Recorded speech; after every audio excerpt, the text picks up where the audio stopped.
Hey welcome to Codefind welcome next video in the blog application MERN stack project series. और इस video में हम अपने ब्लॉग एप्लीकेशन जो हम प्रोजेक्ट बना रहे हैं उसको यहाँ पे कंटिन्यू करेंगे आगे। लास्ट वीडियो में हमने अपना साइन अप फ्रेम बनाया था और यहाँ पे हम काम करेंगे अपने लॉगिन फ्रेम पे। यहाँ पे हम JWT ऑथेंटिकेशन देखेंगे और यहाँ पे हम अपना होम पेज बनाएंगे। तो यहाँ पे इतना सब कुछ हम यहाँ पे करने वाले हैं। उससे पहले अगर आपने अब तक चैनल को सब्सक्राइब नहीं किया तो प्लीज सब्सक्राइब दिस चैनल। अगर आपको वीडियो पसंद आए तो प्लीज लाइक भी करना, ठीक है। तो यहाँ पर आते हैं आगे। जैसे यहाँ पर लास्ट वीडियो में हमने यहाँ पर ये काम किया था जहाँ पर हमने ये एपीआई हिट की थी जो कि यहाँ पे साइन अप एपीआई थी, ठीक है। और साइन अप एपीआई के साथ यहाँ पे जब आप साइन अप बटन पे यहाँ पे क्लिक करोगे तो यहाँ पे साइन अप एपीआई यहाँ पे हिट होनी चाहिए, ठीक है। और यहाँ पे error wise signing up the user, ठीक है, वो बिल्कुल ठीक है। बट हमने यहाँ पे एक चीज और देखी थी लास्ट वीडियो में। हमने यहाँ पे जो हमारा यहाँ पे डेटाबेस था उसमें जो हमने पासवर्ड को यहाँ पे सेव कराया था तो वो हमने एनक्रिप्ट करके सेव कराया था। उसके लिए हमने यहाँ पे बिगक्रिप्ट लाइब्रेरी का यहाँ पे यूज किया था। तो अब हम यहाँ पे इससे आगे काम करने वाले हैं, ठीक है। अब मेरे को यहाँ पे लॉगिन में काम है। अगर मेरे पास यहाँ पे अकाउंट ऑलरेडी है मेरे पास, तो मेरे को अब यहाँ पे लॉगिन करना है। तो सबसे पहले तो मेरे को यूजर का यहाँ पे यूजर नेम चाहिए होगा, यूजर का मेरे को यहाँ पे पासवर्ड चाहिए होगा।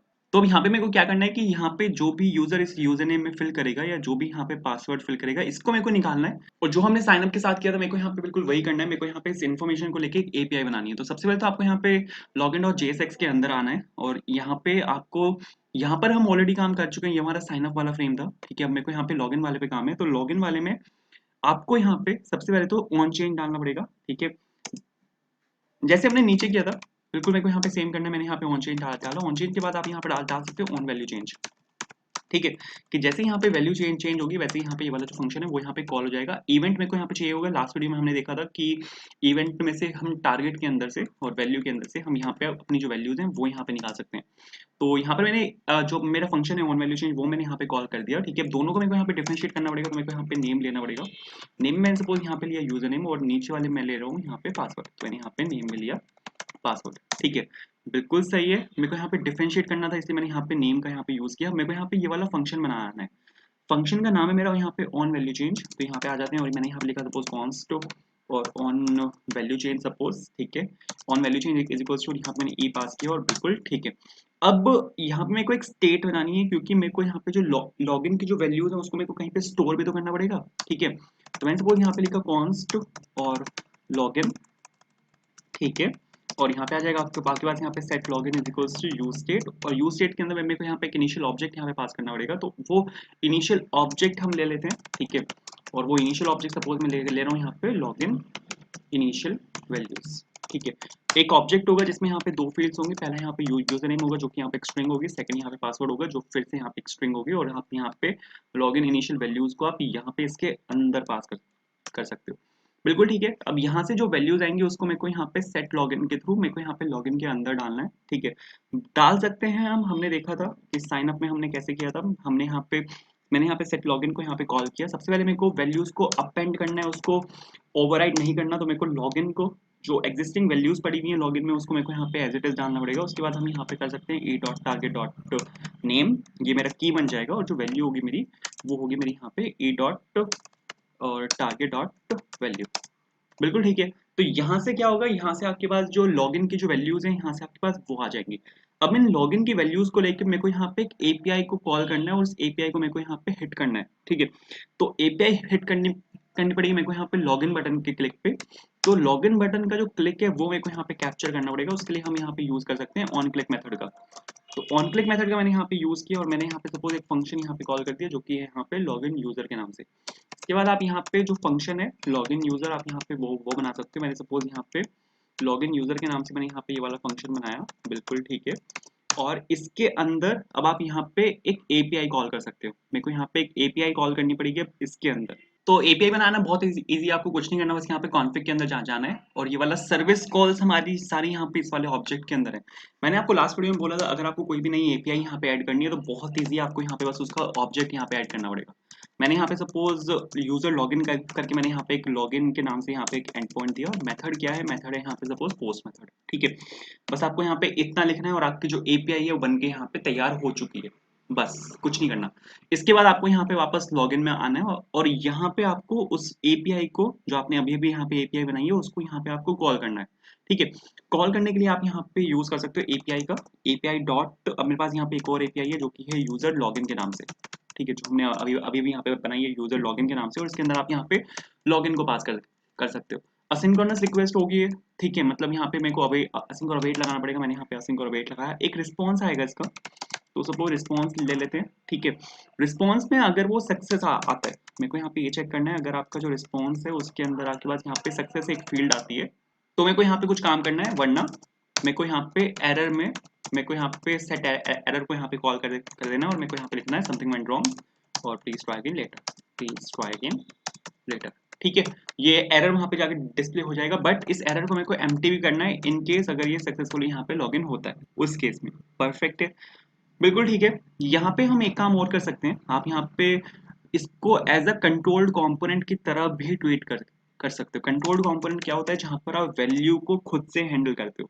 तो हम यहाँ पे एक काम कर सकते हैं कि जो लॉगिन है उसके अंदर मैं यहाँ पे यूजर नेम डाल रहा हूँ कि लॉगिन में मेरी यहाँ पे स्टेट है और उसके अंदर यूजर नेम में की है, तो यहाँ पे यूजर नेम और पासवर्ड मैं यहाँ पे दोनों फील्ड डाल रहा हूँ। बिल्कुल ठीक है, तो यहाँ पे मैंने इसको एज अ कंट्रोल कंपोनेंट की तरह ट्रीट कर रहा हूँ मैं इसको। और सबसे पहले अब मेरे को यहाँ पे बैकएंड बनाना पड़ेगा। अभी अगर मैं आपको यहाँ पे चला के दिखाऊँ बिल्कुल मस्त चलेगा। ठीक है, मैं सपोज यहाँ पे इसको एक सेकंड क्लियर कर लेते हैं। लॉगिन मैंने यहाँ पे क्लिक किया, आप यहाँ पे देखो लॉगिन यहाँ पे सक्सेसफुल चला है। बिल्कुल ठीक है, पेलोड में मेरा यहाँ पे पासवर्ड गया है, पेलोड में मेरा यहाँ पे यूजर नेम गया है। बिल्कुल ठीक है, आप यहाँ पे अगर यूआरएल देखो तो लोकल होस्ट 8000 और यहाँ पे लॉगिन, बट इसने मेरे को यहाँ पे 404 दिया है। 404 देने के पीछे यहाँ पे ये रीजन है क्योंकि मैं मेरे बैकएंड मेरा अभी यहाँ पे रेडी नहीं है।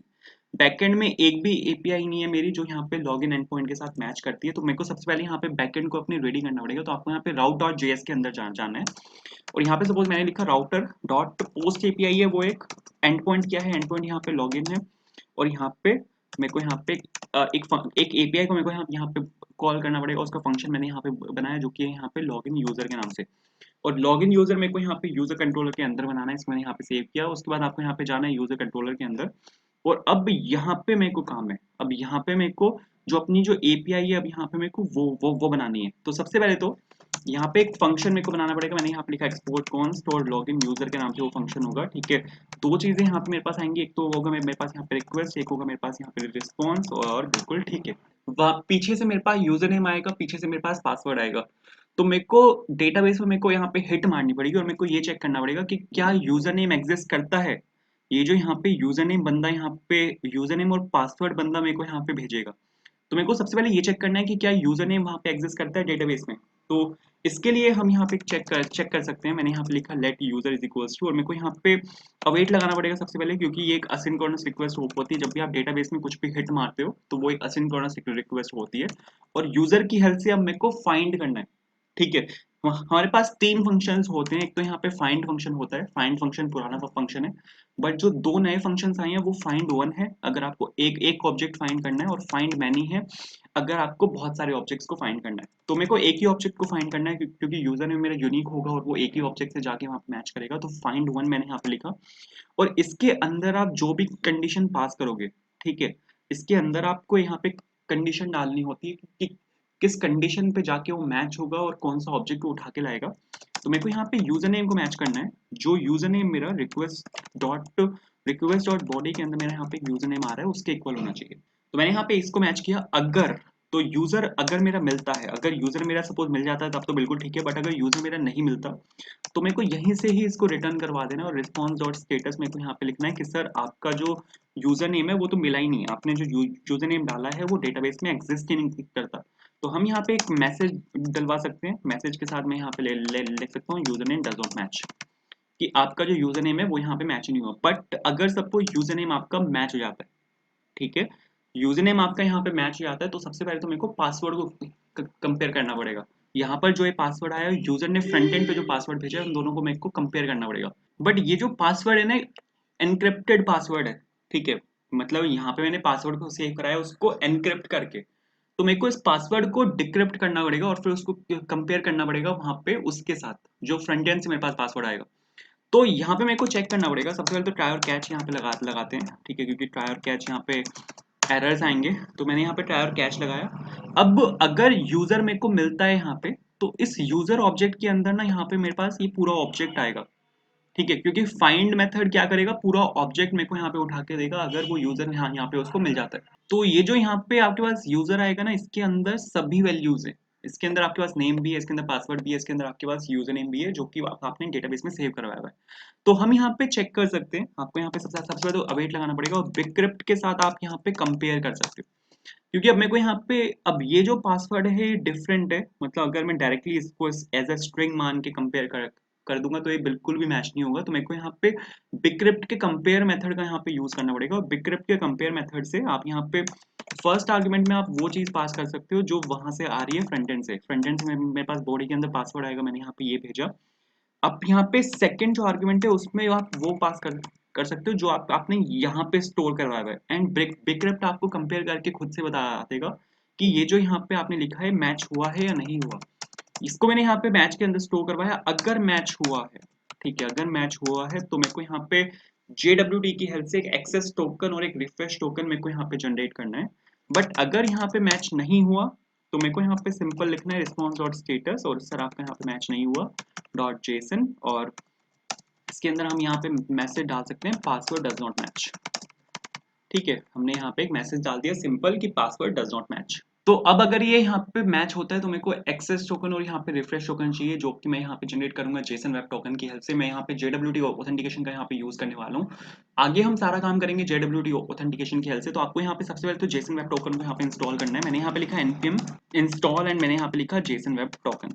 ठीक है, जेसन वेब टोकन लाइब्रेरी का हम यहाँ पे यूज करेंगे JWT ऑथेंटिकेशन के लिए। ठीक है, अगर ये यहाँ पे आके मैच हो जाता है, ठीक है, अगर मैच नहीं होता तब तो हमने यहाँ पे इसको रिटर्न यहाँ पे करवा दिया। यहाँ पे आप एक रिटर्न स्टेटमेंट भी डाल सकते हो। मैंने यहाँ पे रिटर्न करवा दिया रिस्पॉन्स डॉट स्टेटस और 400 dot JSON password does not match. But अगर मैच होता है तो मेरे को यहाँ पे एक्सेस टोकन और रिफ्रेश टोकन मेरे को यहाँ पे जनरेट करना है। उसके लिए मेरे को यहाँ पे सबसे पहले तो JWT को मेरे को यहाँ पे इंपोर्ट करना पड़ेगा। JWT को मैंने यहाँ पे इंपोर्ट किया, कहाँ से आएगा, ये आएगा आपका जेसन वेब टोकन के अंदर से। मैंने यहाँ पे जेसन वेब टोकन के अंदर से यहाँ पे ये निकाला। अब यहाँ पे ठीक है, अब यहाँ पे मेरे को जो आपका वेब टोकन है उसको मेरे को यहाँ पे जनरेट करना पड़ेगा। दो चीजें मेरे को यहाँ पे चाहिए, एक होगा मेरे यहाँ पे एक्सेस टोकन, ठीक है, मैंने यहाँ पे एक्सेस टोकन निकाला।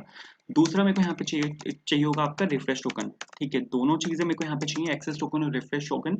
क्योंकि रिफ्रेश टोकन हमें इसलिए चाहिए होता है अगर आपका क्योंकि आपका जो एक्सेस टोकन होता है वो परमानेंट नहीं होता।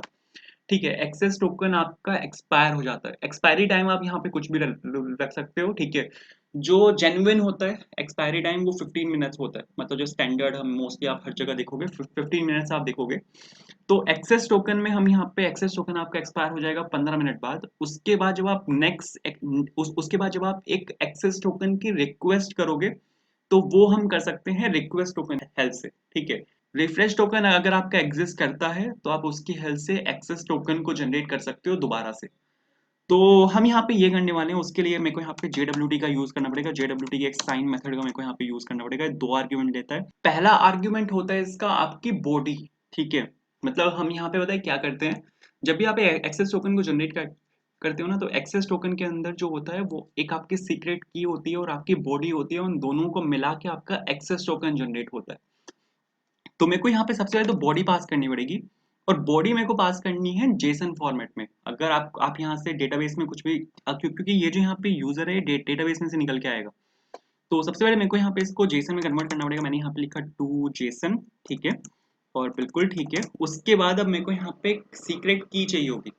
सीक्रेट की होता है, आप यहाँ पे बैकएंड में कोई भी एक सीक्रेट की रख सकते हो और दोनों को कंबाइन करके आप अपना एक्सेस टोकन बना सकते हो। तो यहाँ पे आपकी कोई भी एक सीक्रेट की आपको यहाँ पे चाहिए होगी। ठीक है, कुछ भी आप यहाँ पे ले सकते हो, कुछ भी सीक्रेट की, बट देखने में थोड़ी अच्छी लगे तो हम यहाँ पे एक काम कर सकते हैं, आप यहाँ पे सीक्रेट की को जनरेट कर सकते हो।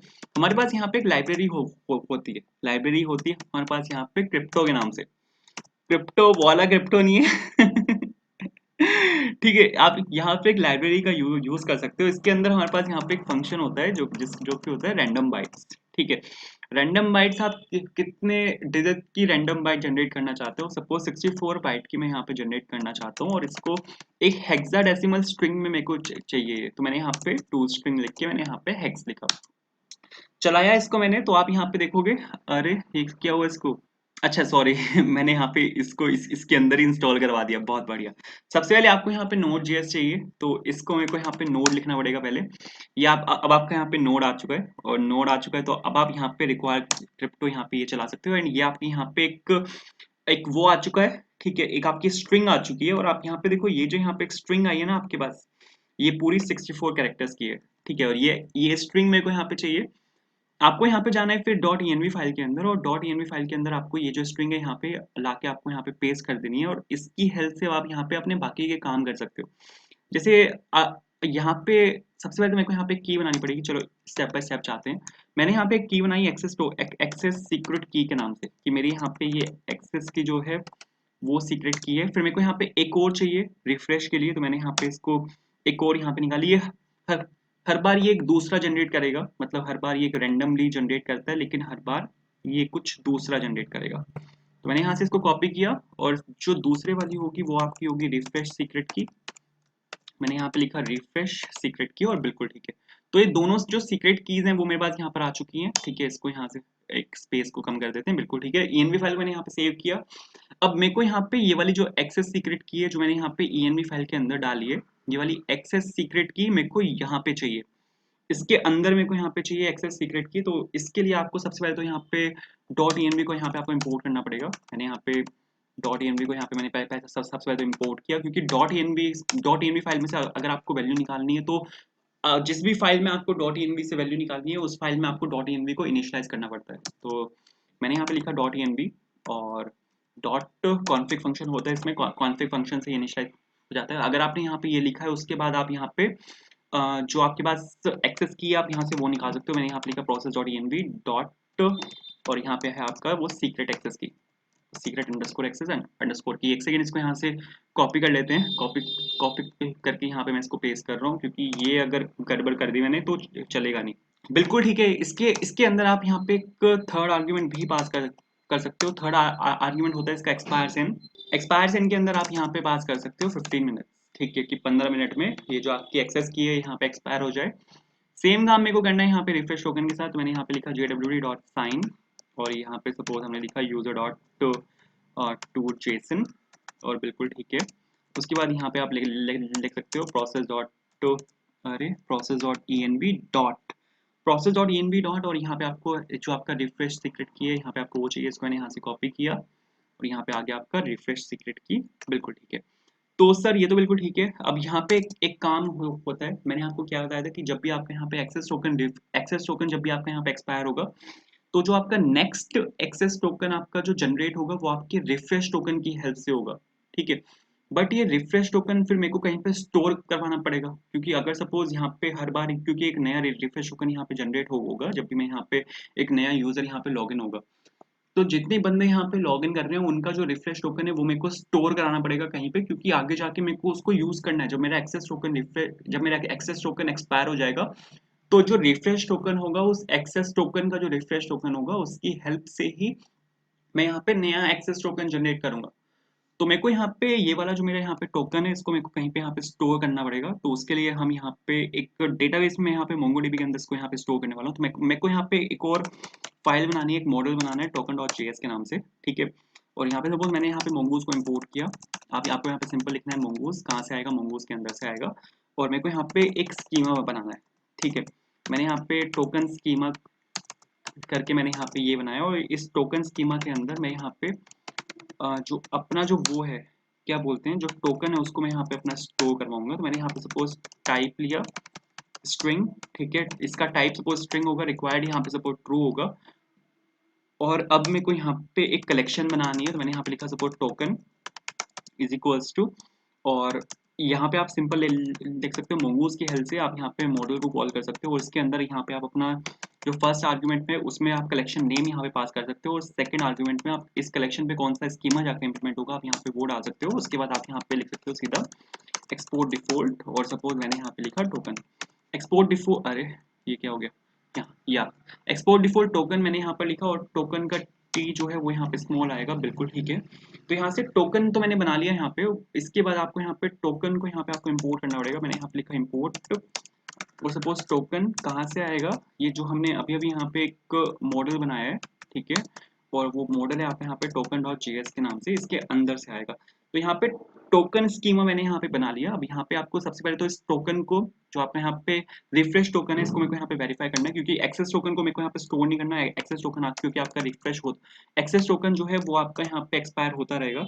मेरे को यहाँ पे बस आपका जो रिफ्रेश टोकन है उसको यहाँ पे स्टोर करना है। मैंने यहाँ पे टोकन के अंदर मैंने यहाँ पे आपका जो आपका रिफ्रेश टोकन है उसको यहाँ पे पास कर दिया, ठीक है। अब यहाँ से मेरे को एक नया टोकन मिलेगा, तो आप यहाँ पे उसको किसी एक वेरिएबल में यहाँ पे स्टोर करवा सकते हो, न्यू टोकन को, ठीक है। और आप यहाँ पे इसको सीधा जाके उसके अंदर सेव करवा सकते हो। तो मैंने यहाँ पे अवेट लिखा, तो मैंने यहाँ पे सपोज अवेट लिखा। अवेट लिखने के बाद आप यहाँ पे न्यू टोकन की हेल्प से सेव फंक्शन को कॉल कर दोगे, तो ये आपका टोकन रिफ्रेश टोकन जाके डेटाबेस में जाके सेव हो जाएगा। अब नेक्स्ट टाइम मैं सीधा डेटाबेस में से हिट मार सकता हूँ कि क्या ये रिफ्रेश टोकन एग्जिस्ट करता है डेटाबेस में। अगर एग्जिस्ट नहीं करता तो मैं एक्सेस टोकन को जनरेट नहीं करूंगा और यूजर मेरे एप्लीकेशन को एक्सेस नहीं कर पाएगा। बट अगर रिफ्रेश टोकन एग्जिस्ट करता है डेटाबेस में, तो मैं नया एक्सेस टोकन यूजर को जनरेट करके दूंगा ताकि वो मेरी एप्लीकेशन को एक्सेस कर पाए। टोकन अगर आपका यहाँ पे सेव हो जाता है, उसके बाद आपको यहाँ पे कुछ नहीं करना, बस रिटर्न करवा देना आपको रिस्पॉन्स डॉट स्टेटस, और यहाँ पे आपको डालना है 200 डॉट जेसन। अब जेसन के अंदर मेरे को यहाँ पे दो चीजें भेजनी है। सबसे पहले मेरे को यहाँ पे आपका भेजना है एक्सेस टोकन, ठीक है। एक्सेस टोकन आपका यहाँ पे जाएगा और यहाँ पे आप भेज सकते हो अपना एक्सेस टोकन। दूसरा मेरे को यहाँ पे चाहिए आपका रिफ्रेश टोकन, ठीक है। रिफ्रेश टोकन के अंदर आप यहाँ पे डाल सकते हो आपका रिफ्रेश टोकन, ठीक है। आपको यहाँ पे ये दो चीजें भेजनी है। कुछ और भी अगर आप यहाँ पे भेजना चाहो तो आप भेज सकते हो, जैसे आप यहाँ पे नेम भेज सकते हो, बंदे का यूजर नेम आप यहाँ पे भेज सकते हो। नेम और यूजर नेम आगे जाके काम आएंगे, ठीक है। तो बंदे का नेम मैं यहाँ पे भेज रहा हूँ यूजर डॉट नेम, और यूजर नेम में मैं यहाँ पे भेज रहा हूँ बंदे का यूजर डॉट यूजर नेम, ठीक है। किस बंदे ने लॉगिन किया है यहाँ पे उसका यूजर नेम और नेम मेरे पास यहाँ पे होना चाहिए। वैसे वैसे तो एक्सेस टोकन के अंदर होगा, बट इसको मेरे को वापस से डिक्रिप्ट करना पड़ेगा और वहां से एक ऑब्जेक्ट निकालना पड़ेगा, लंबा प्रोसेस है, छोड़ो, ठीक है। आप यहाँ पे सीधा नेम और यूजर नेम बंदे का यहाँ से पास कर सकते हो, ठीक है। तो अगर आप यहाँ पे इतना लिख दोगे तो इससे हो जाएगा ये, और ये आपकी यहाँ पे पूरी लॉगिन एपीआई है। इसके बाद अगर यहाँ पे सपोज एरर आती है तो यहाँ पे आपको लिखना है रिटर्न रिस्पॉन्स डॉट स्टेटस, ठीक है। और सपोज रिस्पॉन्स डॉट स्टेटस के बाद आप यहाँ पे लिख सकते हो 500 डॉट जेसन, ठीक है। जेसन के अंदर आप यहाँ पे एक मैसेज को पास कर सकते हो कि error while logging in the user, logging in user, ठीक है। तो यहाँ पे मैंने एक मैसेज पास किया और बिल्कुल ठीक है। तो अगर आपका यूजर नेम एग्जिस्ट नहीं करता तो यहाँ पे ये वाला एरर आएगा। अगर पासवर्ड मैच करता है तो ठीक है, अगर पासवर्ड मैच नहीं करता ये वाला एरर आएगा। कुछ नेटवर्क इशू है, डेटाबेस में कनेक्टिविटी के साथ इशू है, तो ये वाला एरर आएगा, बिल्कुल ठीक है। तो अगर मैं आपको यहाँ पे चला के दिखाता हूँ तो बिल्कुल सही चलना चाहिए इस केस में। तो यहाँ पे सपोज पंकज त्रिपाठी मैंने यहाँ पर लिखा और पासवर्ड है मेरा यहाँ पे 12345, और यहाँ पे सपोज लॉगिन मैंने यहाँ पे क्लिक किया और आप यहाँ पे देखो सक्सेसफुली यहाँ पे लॉगिन हुआ है और यहाँ पे मेरा पासवर्ड आया है यहाँ पे 12345, यूजर नेम जो मैंने भेजा था यहाँ पे वो आया है। प्रीव्यू में आप देखो यहाँ पे एक्सेस टोकन आपका यहाँ पे जनरेट होके आया है, आपका यहाँ पे रिफ्रेश टोकन आपका यहाँ पे जनरेट होके आया है, आपका यहाँ पे नेम भी आया है और आपका जो यहाँ पे यूजर नेम है वो भी आया है। एक चीज मेरे को यहाँ पे और चेक करनी है कि आपके पास यहाँ पे अभी मेरे पास यहाँ पे सिर्फ एक ही कलेक्शन है, बट अब मेरे पास यहाँ पे एक और कलेक्शन बनी होगी जो कि मेरी यहाँ पे टोकन के नाम से होगी, जिसके अंदर मेरे यहाँ पे रिफ्रेश टोकन जाके स्टोर हुआ होगा। आप यहाँ पे देखो टोकन के अंदर मेरे पास यहाँ पे एक टोकन आया होगा जिसके अंदर आपके यहाँ पे रिफ्रेश टोकन जाके स्टोर हुआ है, बिल्कुल ठीक है। अगर यूजर अब सक्सेसफुली लॉगिन होता है, ठीक है, यूजर कंट्रोलर को बंद करते हैं, इसमें कोई काम नहीं है, इसमें कोई काम नहीं है, इसमें भी कोई काम नहीं है, और राउट्स के अंदर भी फिलहाल कोई काम नहीं है, इंडेक्स और जेएस के अंदर बिल्कुल भी कोई काम नहीं है। अब यहाँ पे आते हैं। अगर यूजर मेरा सक्सेसफुली लॉगिन होता है तो मेरे पास पीछे से दो चीजें आ रही हैं। पहला मेरे पास आ रहा है यहाँ पे एक्सेस टोकन। तो आपको यहाँ पे जो भी आपका एक्सेस टोकन है उसको मैं यहाँ पे सेशन स्टोरेज के अंदर यहाँ पे स्टोर करवा रहा हूँ। मैंने यहाँ पे सेट आइटम लिखा और सेट आइटम के अंदर आप यहाँ पे लिख सकते हो अपना एक्सेस टोकन। एक्सेस टोकन के साथ आप यहाँ पे मैंने सपोज यहाँ पे बियरर लिखा, क्योंकि बियरर के साथ हम यहाँ पे अपना जो टोकन होता है उसको यहाँ पे कनकैट कराते हैं। रिस्पॉन्स के अंदर आएगा, वो रिस्पॉन्स के अंदर डेटा एक ऑब्जेक्ट है, जैसे कि मैंने आपको यहाँ पे दिखाया था एपीआई के अंदर कि अगर सक्सेसफुल मेरी एपीआई होती है तो इस सक्सेस भेजूंगा मैं और यहाँ पे डेटा भेजूंगा और डेटा के अंदर मेरा वो पूरा ऑब्जेक्ट आएगा, ठीक है। तो रिस्पॉन्स डॉट डेटा के अंदर मेरे पास यहाँ पे आएगा आपका एक्सेस टोकन। तो यहाँ से आप ऐसे आप यहाँ पे उसको सेशन स्टोरेज के अंदर यहाँ पे सेट कर सकते हो। दूसरा मेरे को यहाँ पे सेट करना है आपका उसको क्या बोलते हैं, जो कि आपका यहाँ पे रिफ्रेश टोकन। तो रिफ्रेश टोकन को आप यहाँ पे सेट कर सकते हो। मैंने यहाँ पे लिखा सपोज बियरर, और बियरर के साथ तो आप यहाँ पे रिस्पॉन्स डॉट डेटा और डॉट जो कि है आपका यहाँ पे रिफ्रेश टोकन, ठीक है। आप यहाँ पे दोनों को यहाँ पे आप सेट कर सकते हो, बिल्कुल ठीक है। अब मेरे को यहाँ पे एक काम और करना है।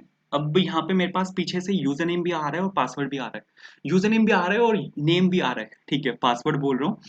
यहाँ पे अगर आप देखो तो मेरे पास यहाँ पे नेम भी आ रहा है और मेरे पास यहाँ पे यूजर नेम भी आ रहा है। अब इसको मेरे को यहाँ पे स्टोर करवाना है।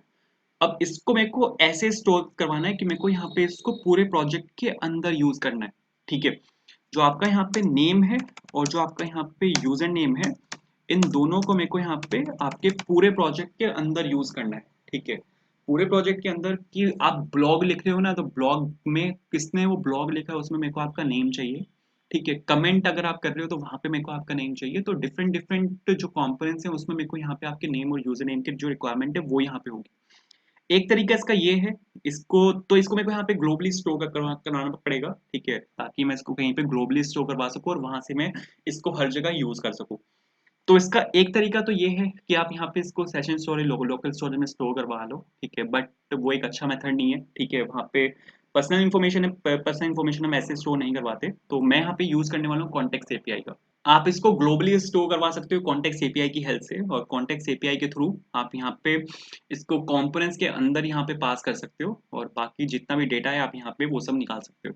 बहुत बेसिक एक रिएक्ट का मेथड है कॉन्टेक्स्ट एपीआई। तो सबसे पहले तो आपको मैं यहाँ पे सेशन स्टोरेज दिखा देता हूँ कि अगर सपोज इसको एक सेकंड यहाँ से क्लियर करते हैं। अगर सपोज मैंने यहाँ पे लॉगिन पे क्लिक किया ना, तो यहाँ पे ये तो बिल्कुल सक्सेसफुली आया है एक्सेस टोकन और रिफ्रेश टोकन, और रिफ्रेश टोकन और एक्सेस टोकन मेरी यहाँ पे जो मेरी यहाँ पे एप्लीकेशन है सेशन स्टोरेज है, एप्लीकेशन के अंदर यहाँ पे आपको जाना है सेशन स्टोरेज के अंदर, और यहाँ पे आप लोकल होस्ट 3000 पे क्लिक करोगे तो आप यहाँ पे देख सकते हो मेरा यहाँ पे रिफ्रेश टोकन और एक्सेस टोकन दोनों जाके यहाँ पे मेरे स्टोर हो चुके हैं। तो इस तरह से आप यहाँ पे कर सकते हो। और अब मेरे को यहाँ पे कॉन्टेक्स्ट एपीआई बनानी है, तो कॉन्टेक्स्ट एपीआई के लिए मेरे को यहाँ पे एक और नया फोल्डर बनाना पड़ेगा। उस फोल्डर का नाम मैं रख रहा हूँ सपोज यहाँ पे कॉन्टेक्स्ट के नाम से, और इसके अंदर मैं यहाँ पे एक फाइल बना रहा हूँ जो कि होगी मेरी यहाँ पे डेटा प्रोवाइडर के नाम से, डेटा प्रोवाइडर डॉट JSX के नाम से। सपोज मैंने यहाँ पे एक कॉम्पोनेंट बनाया और मैंने सपोज यहाँ पे एक फाइल बनाई आपकी, एक कॉम्पोनेंट बना रहा हूँ मैं यहाँ पे डेटा प्रोवाइडर के नाम से, और data provider is equals to this and this. बिल्कुल ठीक है। अब मेरे को यहाँ पे सबसे पहले एक कॉन्टेक्स्ट बनाना है। कॉन्टेक्स्ट बनाने के लिए आपको यहाँ पे क्रिएट कॉन्टेक्स्ट को इंपोर्ट करना पड़ेगा। यह आएगा आपका रिएक्ट के अंदर से, क्योंकि आप यहाँ पे कॉन्टेक्स्ट बना सकते हो। कॉन्टेक्स्ट को मेरे को एक्सपोर्ट भी करना होता है। कॉन्टेक्स्ट में बना रहा हूँ यहाँ पे डेटा कॉन्टेक्स्ट के नाम से। तो डेटा कॉन्टेक्स्ट के नाम से मैंने यहाँ पे क्रिएट कॉन्टेक्स्ट की हेल्प से यहाँ पे कॉन्टेक्स्ट बनाया। एक इनिशियल वैल्यू हम यहाँ पे पास करते हैं, मैं यहाँ पे नल पास कर रहा हूँ।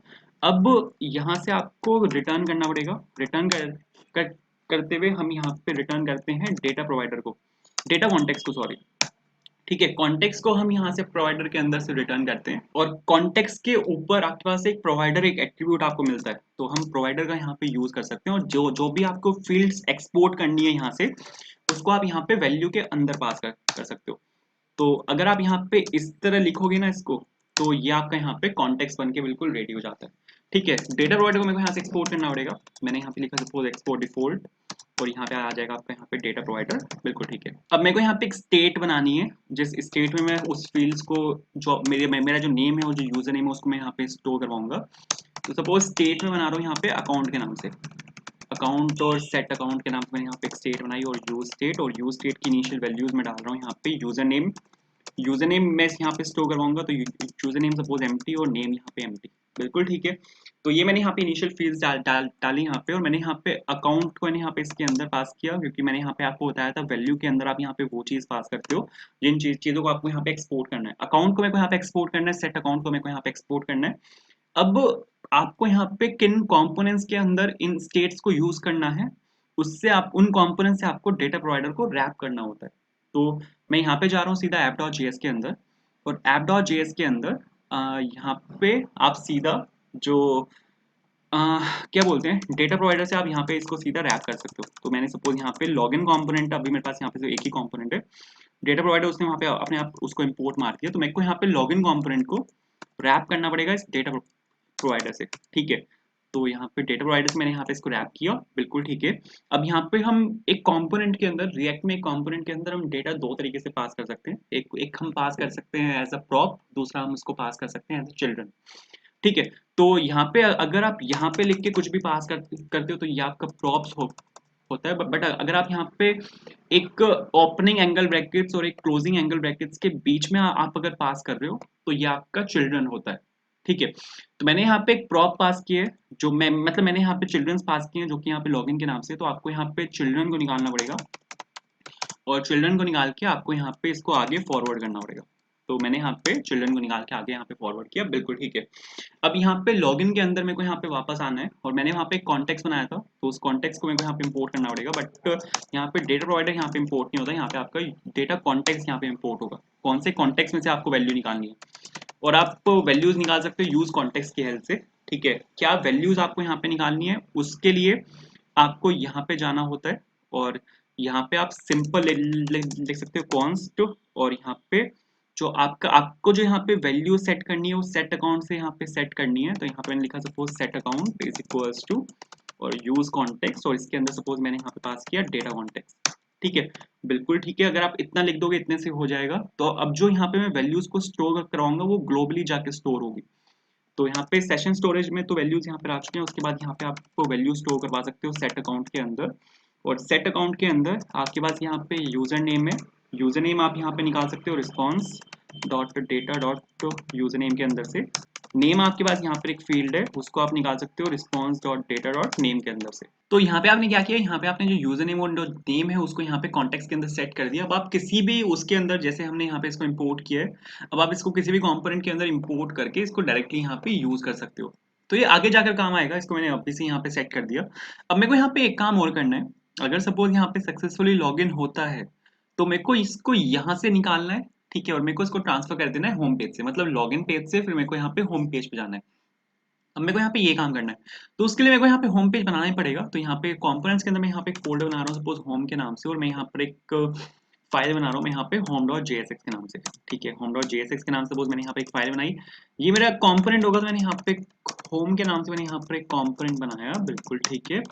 और सपोज रिटर्न किया मैंने यहाँ से, और रिटर्न करते हुए मैंने यहाँ पे लिखा सपोज डिव डाला मैंने यहाँ पे, और हेलो फ्रॉम होम। ठीक है, अभी के लिए मैंने यहाँ पे एक डिफॉल्ट एक स्टैटिक एक स्ट्रिंग यहाँ पे मैंने लिखा है, और यहाँ मैंने इसको होम को मैंने यहाँ से एक्सपोर्ट किया। ठीक है, उसके बाद मेरे को यहाँ पे जाना है आपके, इसको क्लोज करते हैं, मेरे को यहाँ पे जाना है app.js के अंदर, और यहाँ पे मेरे को इसको एक सेकेंड ऊपर ले लेते हैं क्योंकि ये मेरे सभी यहाँ पे कंपोनेंट्स इंपोर्ट हैं। बिल्कुल ठीक है, मैंने यहाँ पे होम को इंपोर्ट किया, कहाँ से आएगा, कंपोनेंट्स के अंदर से, होम के अंदर से आएगा।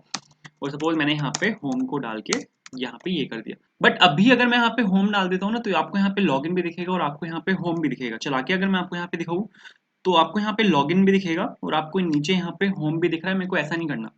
ठीक है, मेरे को यहाँ पे ऐसा बिल्कुल नहीं करना। अगर यहाँ पे मेरे को यहाँ पे सबसे पहले यहाँ पे लॉगिन पेज दिखाना है, अगर सक्सेसफुली लॉगिन होता है फिर मेरे को यहाँ पे लॉगिन पेज को हाइड करना है और मेरे को यहाँ पे होम कंपोनेंट दिखाना है। तो अब यहाँ पे मेरे को राउटिंग करनी पड़ेगी। ठीक है, हम यहाँ पे राउटिंग कर सकते हैं। राउटिंग यहाँ पे यूआरएल बेस्ड राउटिंग एक स्टैंडर्ड है, हम यहाँ पे उसको फॉलो कर सकते हैं, और यूआरएल बेस्ड राउटिंग से हम यहाँ पे राउटिंग कर सकते हैं जहाँ पर यूआरएल के चेंज होती है, आपका कंपोनेंट चेंज होता है। तो यहाँ पे मेरे को यहाँ पे मेरे को इसके लिए मेरे को यहाँ पे एक पैकेज को इंस्टॉल कराना पड़ेगा। आपने बहुत बार सुना होगा इस पैकेज का नाम, जो कि है यहाँ पे रिएक्ट राउटर डॉम।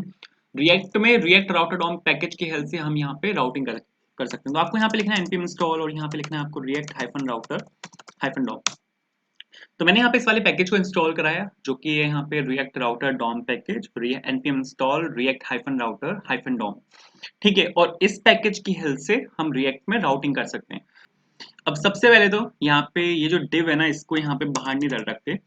जो आउटसाइड जो रैपर होगा वो यहाँ पे ये होगा, डेटा प्रोवाइडर होगा। ठीक है, और यहाँ पे मैंने इसको यहाँ पे रैप किया, इसको एक सेकंड आगे ले लेते हैं, बहुत सही। और इसको यहाँ से हटाते हैं, इंडेंटेशन में यहाँ पे इसके ठीक कर रहा हूँ, बिल्कुल परफेक्ट है। तो यहाँ पे मैंने क्या किया, यहाँ पे मैंने डिव को यहाँ पे रैप किया। ठीक है, मतलब यहाँ पे मैंने डिव को इसके अंदर ले लिया डेटा प्रोवाइडर के अंदर। अब मेरे को यहाँ पे रिएक्ट राउटर डॉम मैंने यहाँ पे इंस्टॉल कराया, मेरे को यहाँ पे रिएक्ट राउटर डॉम को यूज करना है।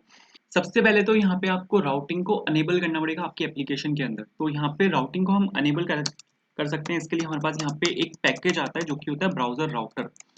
ब्राउजर राउटर यहाँ पे एक पैकेज होता है जो कि आता है आपका रिएक्ट राउटर डॉम के अंदर से। ठीक है, और ये अब आपको अपनी पूरी एप्लीकेशन को ब्राउजर राउटर से रैप करना होता है। मैंने यहाँ पे क्या किया, मैंने यहाँ पे अपनी पूरी एप्लीकेशन को ब्राउजर राउटर से रैप किया।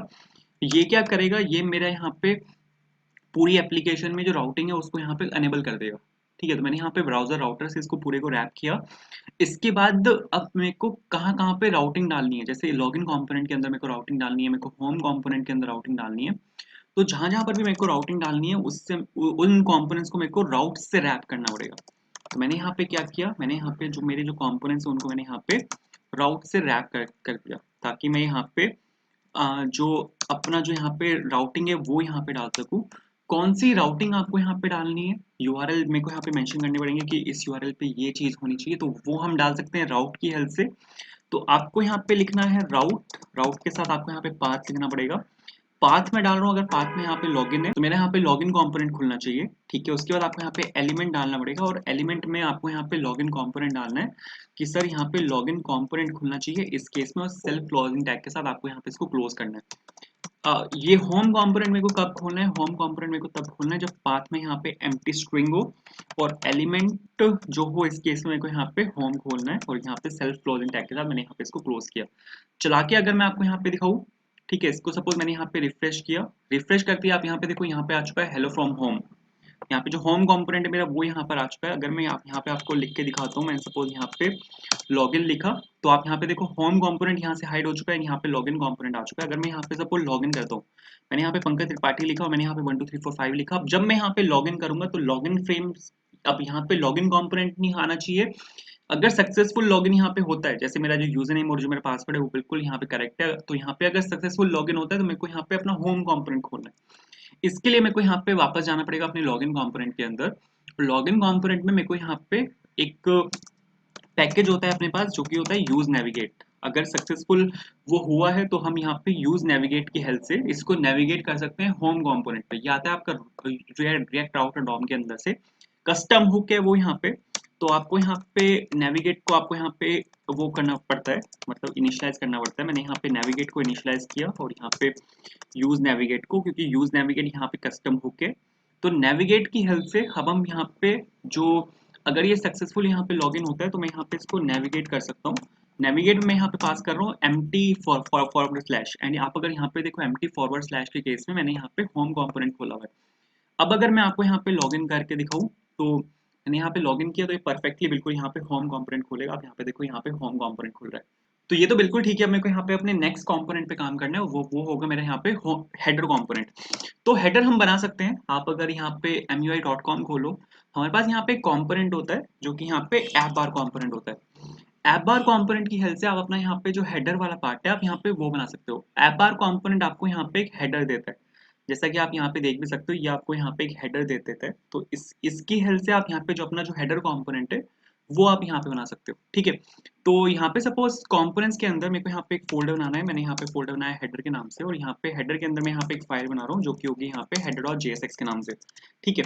और सपोज मैंने यहाँ पे लिखा const header is equals to, और const header is equals to this and बिल्कुल परफेक्ट है, ठीक है। एंड यहाँ पे सपोज div के अंदर मैंने यहाँ पे लिखा hello from header, और बिल्कुल ठीक है। यहाँ पे लिखा सपोज मैंने एक्सपोर्ट एंड डिफॉल्ट, एंड यहाँ पे आ जाएगा आपका हेडर, बिल्कुल ठीक है। यहाँ पे आपका हेडर आ चुका है। इसके बाद मेरे को यहाँ पे ऐप कंपोनेंट के अंदर जो है यहाँ पे हेडर कंपोनेंट है उसको मेरे को यहाँ पे इंपोर्ट करना पड़ेगा। हेडर को मैंने सपोज यहाँ पे इंपोर्ट किया। अब मेरे को हेडर को कहाँ पे दिखाना है, यहाँ पे ये जो डिव है इसमें मार्जिन टॉप आया हुआ है आपका 64 पिक्सल, तो मैं यहाँ पे हेडर को नहीं दिखा सकता, क्योंकि अगर मैंने यहाँ पे हेडर को डाल दिया तो आपका यहाँ पे जो हेडर आएगा इस केस में वो ऊपर से थोड़े डिस्टेंस पर आएगा, जबकि मेरे को यहाँ पे डिस्टेंस नहीं छोड़ना, ये मेरा हेडर का डिस्टेंस है। तो मेरे को हेलो फ्रॉम हेडर बिल्कुल यहाँ पे दिखाना है। तो मेरे को यहाँ पे इसके डिव के बाहर इसको यहाँ पे रखना पड़ेगा और यहाँ पे मैं इसको डाल सकता हूँ। तो यहाँ पे मैंने अगर हेडर में आपको यहाँ पे डाल के दिखाओ, एक सेकंड इसको इंडेंटेशन इसकी ठीक कर लेते हैं। तो यहाँ पे आप देखो हेडर आपका अब यहाँ पर आया, ठीक है। ये आपका यहाँ पे होम कंपोनेंट है नीचे, बट ऊपर आपका यहाँ पे इस टाइम पे हेडर कंपोनेंट है। अब मेरे को यहाँ पे क्या करना है, मेरे को यहाँ पे दो कंपोनेंट्स इंपोर्ट करने हैं। पहला कंपोनेंट होगा आपका यहाँ पे ऐप बार के नाम से, ठीक है, और दूसरा जो कंपोनेंट होगा वो होगा आपका यहाँ पे टूल बार के नाम से। एक सेकेंड, टूल बार का टी कैपिटल आएगा और बी यहाँ पे इस केस में स्मॉल आएगा, बिल्कुल ठीक है। कहाँ से आएंगे, ये आएंगे आपके MUI मटेरियल के अंदर से, और आपको यहाँ पे इस केस में आपको यहाँ पे हेलो फ्रॉम हेडर को ये नहीं करना, आपको यहाँ पे ऐप बार लिखना है। सबसे पहले तो आपको यहाँ पे ऐप बार लिखना है और ऐप बार के अंदर यहाँ पे आपको लिखना है टूल बार, ठीक है, बिल्कुल सही है। सेव करते हैं, एक सेकंड देखते हैं कंपाइल हो चुका है क्या। हाँ कंपाइल हो चुका है। अभी अगर मैं आपको यहाँ पे चला के दिखाऊँ तो आप यहाँ पे देखो जो हेडर कंपोनेंट है वो यहाँ पे बिल्कुल परफेक्टली आ चुका है। ये ब्लू कलर में है क्योंकि बाय डिफॉल्ट यहाँ पे ब्लू कलर में देता है इसको, ठीक है। तो इसको मैं यहाँ पे चेंज कर लूंगा, कोई भी प्रॉब्लम नहीं है। तो अब मेरे को यहाँ पे कुछ काम करना है, जैसे मैं यहाँ पे कुछ चीजें मेरे को यहाँ पे चाहिए, जैसे सपोज टाइपोग्राफी मैं यहाँ पे डाल रहा हूँ और टाइपोग्राफी उसने अपने आप वहाँ पे इंपोर्ट मार दिया। मेरे को यहाँ पे सबसे पहले चाहिए होम कंपोनेंट, ठीक है। होम कंपोनेंट मेरे को यहाँ पे चाहिए, 4-5 चीजें मेरे को यहाँ पे चाहिए। होम चाहिए मेरे को यहाँ पे, होम के बाद मेरे को यहाँ पे एक अबाउट कंपोनेंट चाहिए, उसके बाद मेरे को यहाँ पे कॉन्टैक्ट कंपोनेंट चाहिए, कॉन्टैक्ट के बाद मेरे को यहाँ पे एक लॉग आउट कंपोनेंट चाहिए। मेरे को ये 4 कंपोनेंट यहाँ पे चाहिए। आप यहाँ पे देखो चारों चीजें मेरे पास यहाँ पर आ चुकी हैं। इसकी सीएसएस मेरे को यहाँ पे हैंडल करनी पड़ेगी, तो उसके लिए सपोज स्टाइल्ड को मैंने यहाँ से इंपोर्ट किया, ठीक है, और मेरे को यहाँ पे सबसे पहला जो मैंने यहाँ पे ले रहा हूँ, सपोज कंपोनेंट के नाम से मैंने यहाँ पर ये लिया, और ये आएगा मेरा यहाँ पे ऐप बार के ऊपर। मेरे को यहाँ पे सीएसएस लगानी है विद ए स्मॉल, बिल्कुल ठीक है। और मेरे को सबसे पहले इसके बैकग्राउंड को यहाँ पे चेंज करना है। बैकग्राउंड हम यहाँ पे डाल सकते हैं 2 3 4 5 6 बार। अगर आप एफ लिखोगे तो ये जो यहाँ पे बैकग्राउंड है ये इस टाइम पे व्हाइट कलर में आना चाहिए। कंपोनेंट से आपको यहाँ पे ऐप बार को रिप्लेस कर देना है। चला के अगर मैं आपको यहाँ पे दिखाऊँ, कंपाइल होने देते, कंपाइल हो चुका है। यहाँ पे आप देखो तो ये जो आपका हेडर है ये यहाँ पे ब्लैक कलर में आ चुका है, मतलब व्हाइट कलर में आ चुका है। लेकिन इसके ऊपर जो लिखा हुआ है वो भी व्हाइट कलर में लिखा हुआ था, तो वो सब छुप गया। तो उसके लिए आप यहाँ पे कलर को चेंज कर सकते हो। कलर में आप यहाँ पे डाल सकते हो 000। 000 जो होता है ना वो ब्लैक कलर होता है, तो अगर आप यहाँ पे 000 डालते हो तो यहाँ पे आप देखो ये वापस यहाँ पर आ चुका है, बिल्कुल ठीक है। अब मेरे को इसको सेंटर अलाइन यहाँ पे करना है। तो सेंटर अलाइन करने के लिए मेरे को यहाँ पे इसके पेरेंट में, अगर इन चारों को मेरे को यहाँ पे सेंटर अलाइन करना है, तो इसके पेरेंट के सीएसएस के थ्रू मैं यहाँ पे जो चाइल्ड के सीएसएस है उसमें मैं हैंडल कर सकता हूँ। कंटेनर लिया मैंने यहाँ पे, कंटेनर लिया और मैं यहाँ पे लिया सपोज टूल बार। और आपको बस कुछ नहीं करना, एक प्रॉपर्टी यहाँ पे आपको डालनी है जो कि है यहाँ पे जस्टिफाई कंटेंट, और यहाँ पे आपको डालना है simple centre. Justify content centre क्या करेगा, ये इसको यहाँ पे पूरे को सेंटर लाइन कर देगा। टूल बार को मैंने यहाँ पे कंटेनर से रिप्लेस किया। कंपाइल होने देते हैं, चला के दिखाता हूँ। तो आप यहाँ पे देखो ये यहाँ पर आ चुका है। बट यहाँ पे मेरे को एक काम करना है कि इन चारों में मेरे को स्पेस चाहिए। तो इसके लिए मेरे को यहाँ पे इसकी टाइपोग्राफी जो कि बाय डिफॉल्ट एक पी टैग देता है उसको मेरे को यहाँ पे हैंडल करना पड़ेगा, ठीक है। और इसमें मैं सपोज यहाँ पे पैडिंग डाल सकता हूँ जो कि यहाँ पे 20 पिक्सल्स, ठीक है। 20 पिक्सल्स मैंने यहाँ पे पैडिंग दी। तो आप यहाँ पे देखो ये यहाँ पे एक दूसरे से दूर दूर हो चुके हैं, तो बिल्कुल परफेक्ट चल रहा है। यहाँ पे जो अपने जो ये सब कुछ है ये यहाँ पर आ चुका है। लॉग आउट बटन के क्लिक पे, लॉग आउट बटन के क्लिक पे ये वापस से वहां पे जाना चाहिए। कहाँ पे जाना चाहिए सर, ये वापस से जो मेरी लॉगिन स्क्रीन है वहां पे जाना चाहिए। इस लॉग आउट बटन के क्लिक पे ये वापस मेरा वहां पे जाना चाहिए, ठीक है। तो हम यहाँ पे एक काम कर सकते हैं। मैं सपोज यहाँ पे लॉग आउट बटन के क्लिक पे होगा ना, तो वो काम मेरे को यहाँ पे लिंक को इंपोर्ट करना पड़ेगा, क्योंकि अब मेरे को यहाँ पे लॉग आउट को मेरे को यहाँ पे एक सिंपल टेक्स्ट नहीं दिखाना, ये एज अ राउटिंग कंपोनेंट यहाँ पर होगा। मैंने सपोज लिंक को इंपोर्ट किया, कहाँ से इंपोर्ट होगा, ये होगा आपका यहाँ पे रिएक्ट राउटर डॉम के अंदर से इंपोर्ट। और आपको जो लिंक है उसको यहाँ पे टाइपोग्राफी से उसको यहाँ पे रिप्लेस करना पड़ेगा, ठीक है।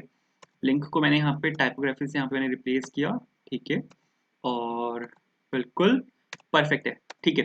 तो लिंक को मैंने यहाँ पे रिप्लेस किया। अब ये आपका यहाँ पे एक राउटर कंपोनेंट की तरह एक्ट करेगा, बट ये यहाँ पे ब्रेक हो गया। ब्रेक ये इसलिए हुआ है क्योंकि यहाँ पे ये एक्सेप्ट करता है टू कंपोनेंट। टू में यहाँ पे होम कंपोनेंट है, तो मैं यहाँ पे ये डाल रहा हूँ टू, मतलब कि आप इसको कहाँ पे राउट करना चाहते हो। अबाउट मैंने यहाँ पे लिखा, ठीक है। उसके बाद सपोज टू कहाँ पे आप इसको राउट करना चाहते हो। अबाउट राउटिंग मेरे पास अब तक नहीं है, इसको बनाना पड़ेगा मेरे को, वो बना लेंगे बाद में, कोई दिक्कत नहीं है। और यहाँ पे टू में सपोज मैं यहाँ पे इसको वापस से लॉगिन पे भेजना चाहता हूँ, तो बिल्कुल ठीक है। अगर अब मैं आपको यहाँ पे चला के दिखाऊँ परफेक्ट चलेगा, बट ये यहाँ पे जो CSS है इसकी वो बिगड़ गई। तो यहाँ पे कलर सबसे पहले मेरे को यहाँ पे चेंज करना है। कलर में आप यहाँ पे डाल सकते हो इनहेरिट, ठीक है। इनहेरिट सपोज मैंने यहाँ पे कलर दिया, तो ये आपका जो पेरेंट का कलर है यहाँ से वो उठाना चाहिए इसको, तो ब्लैक कलर ये यहाँ पे उठाएगा। अरे ब्रो इसने उठाया नहीं, अरे ठीक है। कलर यहाँ पे मेरे को अलग से मेंशन करना पड़ेगा आपको। यहाँ पे 000 आप यहाँ पे डाल सकते हो, तो 000 मैंने यहाँ पर दिया। अरे ब्रो अब क्यों नहीं उठाया इसने, ओ सॉरी सॉरी सॉरी, यहाँ पे अब पी टैग नहीं आएगा क्योंकि पहले यहाँ पे टाइपोग्राफी था। Typography by default P tag देता है, बट अब मैंने यहाँ पे पी टैग को रिप्लेस, बट अब मैंने यहाँ पे टाइपोग्राफी को लिंक से रिप्लेस कर दिया। तो आपको यहाँ पे लिंक बाय डिफॉल्ट एक एंकर टैग देता है, तो आपको यहाँ पे ए लिखना पड़ेगा। अब आप देखो बिल्कुल परफेक्ट चल रहा है, लेकिन नीचे अंडरलाइन भी आ रही है। अंडरलाइन भी आप यहाँ पे हटा सकते हो। आपको यहाँ पे लिखना पड़ेगा टेक्स्ट डेकोरेशन, और इसको आपको करना पड़ेगा यहाँ पे नन, ठीक है। तो अगर आप टेक्स्ट डेकोरेशन नन कर दोगे बिल्कुल सही चलेगा। लॉग आउट में सपोज आपको क्लिक करके देखो, तो यहाँ पे आपका जो लॉगिन वाली स्क्रीन है यहाँ पे वो खुल गई, बट लॉगिन वाली स्क्रीन पे मेरे को यहाँ पे हेडर नहीं दिखाना। आप अगर यहाँ पे देखो लॉगिन स्क्रीन पे भी आपका यहाँ पे हेडर दिख रहा है, बट मेरे को यहाँ पे ये वाला हेडर नहीं दिखाना। तो यहाँ पे मेरे को कुछ चेंजेस करने पड़ेंगे, ठीक है। मेरे को यहाँ पे हेडर को कंडीशनली दिखाना है, और अगर हेडर मेरा यहाँ पे लॉगिन के इक्वल है तो मेरे को हेडर को यहाँ पे दिखाना ही नहीं है। अब मेरे को यहाँ पे ये काम करना है, ठीक है। तो सबसे पहले तो मेरे को यहाँ पे, और दूसरी चीज मेरे को यहाँ पे एक काम और करना है। अगर सपोज मैं यहाँ पे आपको लिख के दिखाऊँ पंकज त्रिपाठी और 1 2 3 4 5, अगर मैंने यहाँ पर लिखा लॉगिन किया मैंने, तो यहाँ पे इस टाइम पे लॉगिन हुआ हुआ है, यहाँ पे दिख रहा है हेलो फ्रॉम होम। अगर मैं यहाँ पे रिफ्रेश करता हूँ ना, तो जो डायरेक्ट राउटिंग है वो यहाँ पे बंद होनी चाहिए। अगर मैंने सपोज यहाँ पे किसी भी पॉइंट पे आके रिफ्रेश किया तो ये वापस मेरे को लॉगिन स्क्रीन पे मेरे को लेके जाना चाहिए। ठीक है, मतलब ये यहाँ पे अभी रिफ्रेश करने के बाद भी यहाँ पे हेलो फ्रॉम होम दिखा रहा है मेरे को, बट ये हेलो फ्रॉम होम नहीं आना चाहिए, यहाँ पे मेरे को वापस से यहाँ पे लेके जाना चाहिए। ठीक है, मैं यहाँ पे रिफ्रेश कर रहा हूँ लगातार, बट ये लॉगिन स्क्रीन पे मेरे को लेके नहीं जाता। तो मेरे को डायरेक्ट यूआरएल एक्सेस जो है मेरे को यहाँ पे उसको ब्लॉक करना है। तो यहाँ पे मेरे को सबसे पहले तो एक प्राइवेट राउट बनाना पड़ेगा। उस प्राइवेट राउट में मैं ये चेक करूंगा कि क्या बंदे ने लॉगिन किया हुआ है या बंदे ने लॉगिन नहीं किया हुआ। इसके लिए मेरे को यहाँ पे एक स्टेट भी बनानी पड़ेगी। उस स्टेट की हेल्प से हम यहाँ पे ये चेक कर सकते हैं कि बंदे ने यहाँ पे लॉगिन किया हुआ है या नहीं किया हुआ। वो सब काम मेरे को यहाँ पे करना पड़ेगा ऐप कंपोनेंट के अंदर। तो यहाँ पे इस सबको यहाँ से हटाते हैं।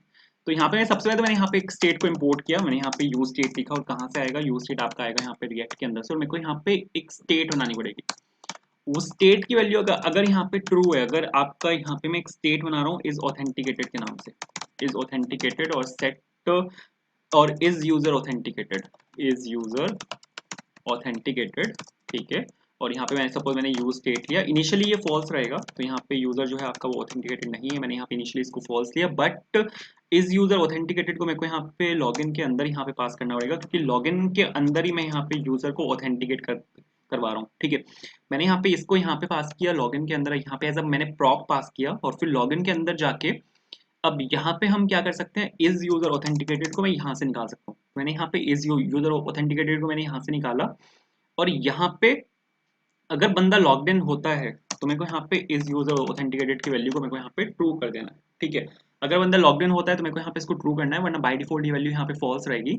उसके बाद अब मैं यहाँ पे एक प्राइवेट राउट बना सकता हूँ। ठीक है, प्राइवेट राउट से मेरा यहाँ पे क्या मतलब है कि मैं यहाँ पे ये चेक करूंगा पहले कि क्या बंदा ऑथेंटिकेटेड है। मैंने यहाँ पे प्राइवेट राउट बना के ये चेक किया कि क्या बंदा यहाँ पे ऑथेंटिकेटेड है। अगर बंदा ऑथेंटिकेटेड है सिर्फ तभी मेरे को उसको लॉग इन करने देना है, मतलब तभी मैं वो बाकी कंपोनेंट्स को एक्सेस कर सकता है, वरना वो बाकी कंपोनेंट्स को एक्सेस नहीं कर सकता। तो मेरे को यहाँ पे ये चेक करना पड़ेगा कि इज ऑथेंटिकेटेड। अगर यूजर ऑथेंटिकेटेड है तो मेरे को यहाँ पे टर्नरी ऑपरेटर के साथ मैं यहाँ पे काम करने वाला हूँ, और मैंने सपोज यहाँ पे फ्रेगमेंट्स का मैंने यहाँ पे यूज किया। और अगर बंदा ऑथेंटिकेटेड है तो ठीक है, बट अगर बंदा ऑथेंटिकेटेड नहीं है तो मेरे को इसको वापस से नेविगेट कर देना है, और नेविगेट करना है मेरे को इसको रिप्लेस करना है टू, और यहाँ पे मेरे को इसको वापस लॉग इन पे भेज देना है। यहाँ पे मैं क्या चेक कर रहा हूँ, अगर बंदा लॉग इन हुआ हुआ है तब तो ठीक है, वरना अगर बंदा लॉग इन नहीं हुआ हुआ तो मेरे को इसको वापस से नेविगेट कर देना है जो मेरा लॉग इन स्क्रीन है वहां पे। तो यूआरएल में कुछ भी होगा वो उस यूआरएल को यहाँ पे रिप्लेस कर देगा और उसको भेज देगा वो लॉगिन कंपोनेंट के पास। ये दिखाता हूँ मैं आपको कि ये कैसे वर्क करता है, इसको मेरे को आपको दिखाना पड़ेगा। बट अगर यहाँ पे यूजर अगर आपका ऑथेंटिकेटेड है तो हम यहाँ पे आउटलेट को के साथ हम यहाँ पे काम कर सकते हैं। आउटलेट क्या होता है, आउटलेट भी अभी मैं दिखाता हूँ। देखो आउटलेट क्या होता है, तो यहाँ पे आउटलेट मेरा यहाँ पे इंपोर्ट हो चुका है, और मेरे को यहाँ पे नेविगेट को भी मेरे को यहाँ पे इंपोर्ट करना है। जो आउटलेट कंपोनेंट है वो आपका यहाँ पे रिएक्ट राउटर डॉम का कंपोनेंट है, और नेविगेट भी आपका यहाँ पे रिएक्ट राउटर डॉम का कंपोनेंट है। ठीक है, तो मेरे को यहाँ पे आउटलेट डाल देना है अगर यहाँ पे बंदा यहाँ पे सक्सेसफुल लॉग्ड इन होता है। बट अगर बंदा यहाँ पे सक्सेसफुल लॉग्ड इन नहीं होता तो मेरे को उसको वापस से मेरे को यहाँ पे उसको लॉगिन कंपोनेंट के अंदर भेज देना है। इज ऑथेंटिकेटेड यहाँ पे क्या चीज है, तो मैं यहाँ पे इज ऑथेंटिकेटेड जो मेरे यहाँ पे प्रॉप होगा वो मैंने यहाँ पे डाला, और जितने भी मेरे बाकी प्रॉप्स हैं उनको मैं यहाँ पे स्प्रेड कर रहा हूँ। तो मैंने यहाँ से इज ऑथेंटिकेटेड को निकाला और बाकी प्रॉप्स मैंने यहाँ पे एज इट इज डाल दिए, बिल्कुल परफेक्ट है। तो प्राइवेट राउट यहाँ पे क्या चीज है, अब यहाँ पे जितने भी मेरे राउट्स होंगे, ठीक है, जितने मेरे अब यहाँ पे राउट्स होंगे सिर्फ मेरा लॉगिन राउट को छोड़ के, क्योंकि लॉगिन राउट बंदा यहाँ पे डायरेक्टली एक्सेस कर सकता है, बट उसके अलावा मेरे पास यहाँ पे जितने भी राउट होंगे ना, ठीक है, वो सब मेरे यहाँ पे प्राइवेट राउट होंगे। तो आप यहाँ पे काम कर सकते हो, आप यहाँ पे डाल सकते हो सीधा कि सर ये मेरा यहाँ पे प्राइवेट राउट है, और प्राइवेट राउट के साथ आप यहाँ पे एक प्रॉप आपको यहाँ पे पास करना पड़ेगा जो कि होगा आपका यहाँ पे इज ऑथेंटिकेटेड प्रॉप। मैंने यहाँ पे इज ऑथेंटिकेटेड मैंने यहाँ पे प्रॉप पास किया, और यहाँ पे ये आपका राउट आ गया। और जो भी आपका यहाँ पे राउट है, एक्चुअल राउट जो है मेरा वो यहाँ पे ये वाला राउट है जो मेरे यहाँ पे होम कंपोनेंट वाला राउट है, और इसको मेरे को यहाँ पे राउट से रैप कर देना है। तो यहाँ पे मैंने क्या किया, यहाँ पे मैंने एक प्राइवेट राउट बना दिया, यहाँ पर मैंने एक प्राइवेट राउट बना दिया, और इस प्राइवेट राउट की हेल्प से मैं यहाँ पे इसको सबसे पहले चेक कर रहा हूँ कि क्या इसके पास एक्सेस है, क्या इज ऑथेंटिकेटेड ट्रू है। अगर इज ऑथेंटिकेटेड यहाँ पे ट्रू है, इज यूजर ऑथेंटिकेटेड नहीं है, यहाँ पे आएगा आपका इज ऑथेंटिकेटेड। अगर इज ऑथेंटिकेटेड अगर यहाँ पे ट्रू है तो ये मेरे को आउटलेट खोलेगा, आउटलेट मतलब ये मेरे को यहाँ पे चाइल्ड कंपोनेंट जो है इसका इस पे लेके जाएगा। बट अगर इज ऑथेंटिकेटेड यहाँ पे ट्रू नहीं है तो मेरे को यहाँ पे लॉगिन स्क्रीन खोल देगा। चला के दिखाता हूँ, इन एक्शन बहुत जबरदस्त चलेगा। तो अगर सपोज मैं यहाँ पे चाहता हूँ, मैंने यहाँ पे डायरेक्ट में यहाँ पे खोलने की कोशिश कर रहा हूँ। देखो सबसे पहले तो यहाँ पे पंकज त्रिपाठी के साथ मैं यहाँ पे लॉगिन करके दिखाता हूँ आपको, ऐसे पता नहीं चलेगा। मैंने यहाँ पे लॉगिन किया, लॉगिन पे गया मैं, और मैंने यहाँ पे हेलो फ्रॉम होम खुल गया।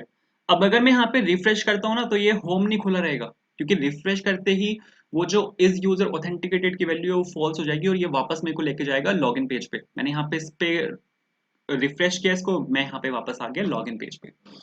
तो रिफ्रेश करते ही ये यहाँ पे लेके जाएगा। अगर सपोज मैं डायरेक्टली यहाँ पे इसको खोलने की कोशिश करता हूँ लोकल होस्ट 3000 को, तो ये मेरे को वापस लेके जाएगा यहाँ पे लॉगिन पेज पे। बिल्कुल परफेक्ट चल रहा है। बट मेरे को यहाँ पे हेडर नहीं दिखाना।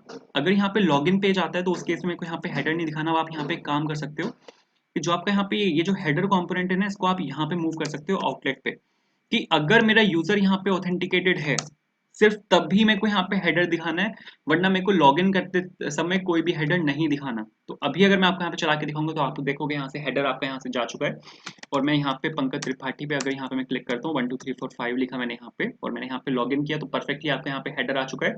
रिफ्रेश करता हूँ तो ये वापस जाएगा लॉगिन पेज पे। आप यहाँ पे देखो वापस आपका लॉगिन पेज पे आ चुका है और यहाँ पे मेरे पास कोई भी हेडर नहीं है। तो ये तो बिल्कुल सही चल रहा है। अब इसके आगे काम करते हैं। अब यहाँ पे आगे जो हम हमारा काम बचा हुआ है अब यहाँ पे वो कर लेते हैं। जैसे सपोज मेरे को यहाँ पे होम कंपोनेंट में काम करना है। होम कंपोनेंट पे सबसे पहले तो मेरे को यहाँ पे बैनर बनाना है, तो सबसे पहले बैनर बना लेते हैं। आपको यहाँ पे कंपोनेंट पे राइट क्लिक करके यहाँ पर एक फोल्डर बनाना पड़ेगा सपोज बैनर के नाम से, और यहाँ पे मैं एक फाइल बना रहा हूँ जो कि होगी banner.jsx के नाम से। ठीक है, यहाँ पे सपोज मैंने कंपोनेंट बनाया आपका बैनर के नाम से, is equals to this and यहाँ पे मैंने सपोज रिटर्न लिखा, इसको रिटर्न करते हैं। यहाँ पे डिव को मैं यहाँ से सपोज रिटर्न कर रहा हूँ, यहाँ पे मैंने लिखा सपोज हेलो फ्रॉम बैनर। बिल्कुल ठीक है। यहाँ से इसको एक्सपोर्ट करते हैं, मैंने यहाँ पे लिखा एक्सपोर्ट डिफॉल्ट। एक्सपोर्ट डिफॉल्ट करने के बाद मैंने यहाँ पे सपोज बैनर को एक्सपोर्ट किया। कहाँ पे मेरे को इसको इंपोर्ट करना है, इसको मेरे को हाँ यहाँ पे इंपोर्ट करना है अपने होम कंपोनेंट के अंदर। तो होम कंपोनेंट के अंदर सपोज मैंने यहाँ पे ये डाला कि ये सर मेरे यहाँ पे आपके सभी कंपोनेंट्स इंपोर्ट हैं, और कंपोनेंट्स इंपोर्ट के साथ मैंने यहाँ पे जो मेरा बैनर कंपोनेंट है मैंने यहाँ पे सपोज उसको इंपोर्ट किया। तो सपोज कैपिटल बी लिख के मैंने यहाँ पे बैनर को इंपोर्ट किया। कहाँ से आएगा, एक फोल्डर बाहर जाना पड़ेगा, बैनर के अंदर यहाँ पे एक फाइल है बैनर के नाम से। बिल्कुल ठीक है। और यहाँ पे सपोज मैंने यहाँ पे आपका जो बैनर है उसमें यहाँ पे as a self closing tag यहाँ पे लिखा। अब यहाँ पे मेरे को जो अपना बैनर है अब यहाँ पे मेरे को वो बनाना है। तो सबसे पहले तो यहाँ पे एक इंपोर्ट कर रहा हूँ मैं यहाँ पे सपोज बॉक्स को, और मेरे को यहाँ पे टाइपोग्राफी चाहिए। टाइपोग्राफी को यहाँ पे इंपोर्ट किया मैंने, और मेरे को यहाँ पे स्टाइल्ड कंपोनेंट्स के साथ काम है, मैंने यहाँ पे स्टाइल्ड को यहाँ पे इंपोर्ट किया। तो MUI मटेरियल में से ये आएंगे, यहाँ से मैंने ये सब इंपोर्ट किए। परफेक्ट। और यहाँ पे ठीक है, अभी अगर मैं आपको यहाँ पे चला के दिखाऊँ ना तो मेरे को यहाँ पे हेलो फ्रॉम बैनर दिखना चाहिए, जैसे कि आप यहाँ पे देख भी सकते हो। ठीक है, कोई दिक्कत नहीं है। यहाँ पे मैंने सपोज बॉक्स लिखा और अरे एंड बॉक्स, बिल्कुल परफेक्ट। तो बॉक्स के अंदर अब मेरे को यहाँ पे टाइपोग्राफी डालनी है। तो टाइपोग्राफी सपोज मैंने यहाँ पे डाली, और मेरे को यहाँ पे लिखना है सपोज ब्लॉग। ब्लॉग मैंने यहाँ पे लिखा, और इसके नीचे मेरे को यहाँ पे एक और टाइपोग्राफी चाहिए। उस टाइपोग्राफी में आप यहाँ पे कुछ भी डाल सकते हो। मतलब मैं यहाँ पे अपने हिसाब से जो मेरे को ठीक लग रहा है मैं यहाँ पे वो डाल रहा हूँ, आप इसको चेंज कर सकते हो। ठीक है, मैंने यहाँ पे ब्लॉग लिखा, कोड फॉर इंटरव्यू लिखा, तो आपको यहाँ पे ब्लॉग दिखेगा और यहाँ पे आपको दिखेगा कोड फॉर इंटरव्यू। बिल्कुल ठीक है। मेरे को यहाँ पे बैकग्राउंड में एक इमेज लगानी है, तो उसके लिए मेरे को यहाँ पे स्टाइल्ड कंपोनेंट का मेरे को यहाँ पे यूज करना पड़ेगा। मैंने यहाँ पे इमेज कंपोनेंट बनाया। इमेज मेरे को लगानी है एज अ बैकग्राउंड इमेज। यहाँ पे बैकग्राउंड इमेज चाहिए मेरे को बॉक्स के ऊपर, जिसके ऊपर मेरा यहाँ पे ये दोनों चीजें लिखी हुई होंगी। ठीक है, तो यहाँ पे एक इमेज लगाते हैं। तो सपोज मैंने यहाँ पे बैकग्राउंड लिखा, और बैकग्राउंड में मेरे को यहाँ पे एक इमेज लगानी है। तो इसका यूआरएल मेरे को यहाँ पे चाहिए होगा। यूआरएल कहाँ से आएगा, यूआरएल के लिए आपको वीडियो डिस्क्रिप्शन में जाना है, वहाँ पर आपको गूगल ड्राइव का लिंक मिलेगा। उसके अंदर आपको data.txt के नाम से एक फाइल मिलेगी। उसके अंदर से आप जो सेकंड वाला लिंक है आप यहाँ से उसको पिक कर सकते हो, और यहाँ पे सपोज मैंने लाके इसको यहाँ पे पेस्ट कर दिया। ठीक है, तो इमेज मेरी यहाँ पर आ चुकी है।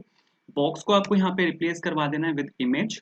ठीक है, मैंने यहाँ पे बॉक्स को रिप्लेस किया विद इमेज। चला के अगर मैं आपको यहाँ पे दिखाऊँ तो एक इमेज आपको यहाँ पे दिखनी चाहिए। आपको यहाँ पे इमेज दिख रही है। ठीक है, इसका जो इसमें कुछ चीजें हैं उसको हैंडल कर लेते हैं। सबसे पहले तो मेरे को यहाँ पे आपकी जो विड्थ है, ठीक है, वो डालनी है मेरे को यहाँ पे 100%। ठीक है, फिर मेरे को यहाँ पे जो हाइट है उसको हैंडल करना पड़ेगा। हाइट कितनी रखें, सपोज बैनर की हाइट में अगर रख रहा हूँ यहाँ पे 50 VH, तो बैनर की हाइट मैंने यहाँ पे रखी। बट जो इमेज है वो यहाँ से आ रही है, कुछ इमेज काफी बड़ी है, तो मेरे को यहाँ पे इसको चेंज करना पड़ेगा। इसकी पोजिशन को मेरे को यहाँ पे चेंज करना पड़ेगा। पोजीशन में डाल रहा हूँ सपोज सेंटर, और 55% मैंने यहाँ पर डाला। बिल्कुल परफेक्ट आया। ठीक है, और ये रिपीट होनी चाहिए, रिपीट, और हॉरिजॉन्टली ये रिपीट होना चाहिए यहाँ पे। तो अभी तो वैसे सिंगल इमेज है, बट अगर मैं छोटी करूंगा तो ये यहाँ पे बिल्कुल परफेक्ट आएगा। और यहाँ पे सपोज 000 मैंने लिखा, 000 यहाँ पे बैकग्राउंड कलर है जो हम यहाँ पे दे सकते हैं। तो ये चीज़ तो बिल्कुल ठीक है। अब यहाँ पे ब्लॉग और कोड फॉर इंटरव्यू यहाँ पे इसके ऊपर लिखे आए हैं, ये भी बिल्कुल परफेक्ट है यहाँ पे। तो सर ये तो बिल्कुल ठीक है, बट मेरे को यहाँ पे इसको सेंटर अलाइन करना है। जो ब्लॉग और कोड फॉर इंटरव्यू यहाँ पे लिखा हुआ है, इसको मेरे को सेंटर अलाइन करना है। तो इसके लिए मेरे को यहाँ पे सबसे पहले तो डिस्प्ले फ्लेक्स यहाँ पे डालना पड़ेगा, क्योंकि यहाँ पे मैं यूज करने वाला हूँ अलाइन आइटम सेंटर का। अलाइन आइटम सेंटर क्या करता है, align item center display flex की प्रॉपर्टी, और ये यहाँ पे इन दोनों को ये यहाँ पे सेंटर अलाइन कर देगा। तो एक और प्रॉपर्टी मेरे को यहाँ पे डालनी पड़ेगी, जो कि होता है जस्टिफाई कंटेंट सेंटर। ठीक है, इससे शायद होना चाहिए। तो जस्टिफाई कंटेंट सेंटर मैंने यहाँ पर लिखा, तो सेंटर लाइन होनी चाहिए। हाँ, सेंटर लाइन हो चुके हैं, बट ये दोनों एक लाइन में आ चुके हैं। मेरे को यहाँ पे फ्लेक्स डायरेक्शन को भी मेरे को यहाँ पे चेंज करना पड़ेगा। फ्लेक्स डायरेक्शन में यहाँ पे डाल रहा हूँ कॉलम। ठीक है, फ्लेक्स डायरेक्शन मैंने यहाँ पे कॉलम डाला, और ये चीज बिल्कुल अरे ये कहाँ गया यहाँ से, कुछ गड़बड़ करी है कि मैंने, अरे अलाइन आइटम्स आएगा यहाँ पे। ठीक है, हाँ ये यहाँ पर आ चुका है। आप यहाँ पे देखो ब्लॉग और कोड फॉर इंटरव्यू दोनों यहाँ पर आ चुके हैं, बिल्कुल ठीक है। इन दोनों को मेरे को यहाँ पे चेंज करना पड़ेगा। तो सबसे पहले तो यहाँ पे दोनों की जो सीएसएस है उसको यहाँ पे अपडेट करना है। मैंने यहाँ पे हेडिंग लिखा, हेडिंग के साथ आप यहाँ पे स्टाइल डाल सकते हो। सपोज मैंने यहाँ पे लिखा टाइपोग्राफी, टाइपोग्राफी आ गया। मेरे को यहाँ पे जो फोन साइज है सबसे पहले मेरे को यहाँ पे उसको चेंज करना है। फोन साइज कितना नहीं, सपोज मैंने यहाँ पे लिया 70 पिक्सल्स। ठीक है, कलर यहाँ पे व्हाइट ले रहा हूँ मैं, क्योंकि 1 2 3 4 5 6, क्योंकि वो ब्लैक कलर वहाँ पे दिखेगा नहीं, क्योंकि ठीक है। और लाइन हाइट ले लेते हैं यहाँ पे 1, ताकि दोनों के बीच में जो स्पेस है वो थोड़ा सा कम हो जाए। मैंने यहाँ पे ब्लॉक का जो मैंने यहाँ पे इसको रिप्लेस कर दिया विद हेडिंग, तो आप यहाँ पे देखोगे ये बिल्कुल परफेक्ट आ रहा है, बिल्कुल ठीक है। अब मेरे को यहाँ जो सब हेडिंग है उसको मेरे को अब यहाँ पे चेंज करना है। तो सपोज मैंने यहाँ पे लिखा कॉन्स्ट, और यहाँ पे आ जाएगा आपके पास सब heading is equals to styled, और यहाँ पे आ जाएगा आपके पास टाइपोग्राफी। टाइपोग्राफी मैंने यहाँ पर लिखा, बिल्कुल ठीक है। और यहाँ पे आ जाएगा आपके पास फ़ॉन्ट साइज, सपोज दे रहा हूँ मैं यहाँ पे 20 पिक्सल्स। ठीक है, एक बैकग्राउंड दे देते हैं। बैकग्राउंड सपोज मैं इसका दे रहा हूँ यहाँ पे 1 2 3 4 5 6, ट्रिपल एफ मैंने यहाँ पे 6 बार एफ मैंने यहाँ पे बैकग्राउंड दिया। ट्रिपल एफ भी आप डाल सकते हो, ट्रिपल एफ भी व्हाइट कलर ही वो होता है। ठीक है, और यहाँ पे अगर आप देखोगे इसको तो बिल्कुल सही चलना चाहिए, बिल्कुल परफेक्ट चल रहा है। ठीक है, तो यहाँ पे जो बैनर कंपोनेंट है वो मेरा यहाँ पर आ चुका है। अब इसके बाद मेरे को यहाँ पे कैटेगरीज कंपोनेंट पे काम करना है। मेरे को यहाँ पे बैनर के नीचे लेफ्ट हैंड साइड मेरे को यहाँ पे कुछ कैटेगरीज को डिस्प्ले करवाना है। तो इन पे काम कर लेते हैं। सबसे पहले वापस आते हैं, और यहाँ पे आपको जो आपका होम कंपोनेंट है इसके अंदर मैं यहाँ पे एक और फाइल बना रहा हूँ, जो कि होगी आपकी यहाँ पे कैटेगरीज के नाम से, कैटेगरीज डॉट JSX के नाम से। सपोज मैंने यहाँ पे एक और कंपोनेंट बनाया आपका, और यहाँ पे सपोज मैंने लिखा कॉन्स्ट और कैटेगरीज इज इक्वल्स टू, बिल्कुल ठीक है। और यहाँ पे मैंने इसको रिटर्न कर दिया। मेरे को यहाँ पे सबसे पहले तो मेरे को यहाँ पे एक बटन बनाना है। बटन आप बना सकते हो, हमारे पास यहाँ पे मटेरियल यूआई में बटन्स भी होते हैं। आप यहाँ पे मटेरियल यूआई में सब कुछ होता है, मटेरियल यूआई की हेल्प से आप काफी कुछ कर सकते हो। हमारे पास यहाँ पे बटन कंपोनेंट भी होता है, जिसकी हेल्प से आप यहाँ पे जो बटन हैं आप यहाँ पे वो बना सकते हो। तो मेरे को यहाँ पे सेम करना है। मेरे को यहाँ पे एक बटन चाहिए सबसे पहले। तो मैंने यहाँ पे सपोज इम्पोर्ट किया, मैंने यहाँ पे बटन को मैंने यहाँ से इंपोर्ट किया। कहाँ से आएगा, ये आएगा आपका यहाँ पे MUI मटेरियल से। MUI मटेरियल सपोज यहाँ पे आपका बटन आ चुका है। इसके बाद मैंने यहाँ पे फ्रेगमेंट्स का यहाँ पे यूज किया, और फ्रेगमेंट्स के अंदर आप यहाँ पे सीधा जो बटन का एलिमेंट है आप यहाँ पे वो डाल सकते हो। यहाँ पे सपोज मैंने लिखा क्रिएट ब्लॉग। ठीक है, क्रिएट ब्लॉग मैंने यहाँ पर लिखा। तो चला के अगर मैं आपको यहाँ पे दिखाऊँ अभी चलेगा नहीं, मेरे को यहाँ से इसको एक्सपोर्ट करना पड़ेगा। ठीक है, एक्सपोर्ट करके मेरे को इसको होम कंपोनेंट के अंदर इंपोर्ट करना पड़ेगा। मैंने यहाँ पे सपोज एक्सपोर्ट किया, और यहाँ पे मैंने लिखा कैटेगरीज को। ठीक है, कैटेगरीज मैंने यहाँ से सपोज एक्सपोर्ट की, होम कंपोनेंट के अंदर जाना है मेरे को। यहाँ पे फ्रेगमेंट्स का मेरे को यहाँ पे यूज करना पड़ेगा सबसे पहले तो। और फ्रेगमेंट्स के साथ तो मेरे को यहाँ पे इसको सपोज मैंने यहाँ पे पेस्ट किया, बिल्कुल ठीक है। और इसको पेस्ट करने के बाद आप यहाँ पे बैनर के जस्ट नीचे कैटेगरीज को यहाँ पे पेस्ट कर सकते हो। तो सपोज मैंने यहाँ पे सबसे पहले तो मैंने यहाँ पे इंपोर्ट किया किसको, कैटेगरीज को मैंने यहाँ पे सपोज इंपोर्ट किया। कहाँ से आएगा, अरे कैटेगरीज आएंगे आपके सेम फोल्डर से अंदर, कैटेगरीज के अंदर से, बिल्कुल ठीक है। और यहाँ पे आपके पास यहाँ पे इसके जस्ट नीचे जो कैटेगरीज हैं उसको मैंने यहाँ पे as a self closing tag मैंने यहाँ पे लिखा। तो आपके पास यहाँ पे एक बटन आना चाहिए। बटन मेरे पास यहाँ पर आ चुका है क्रिएट ब्लॉक के नाम से। अब इसके अंदर इसके नीचे मेरे को कैटेगरीज बनानी है, तो वो हम बना सकते हैं टेबल की हेल्प से। तो टेबल की हेल्प से आप यहाँ, हमारे पास यहाँ पे टेबल कंपोनेंट भी होता है।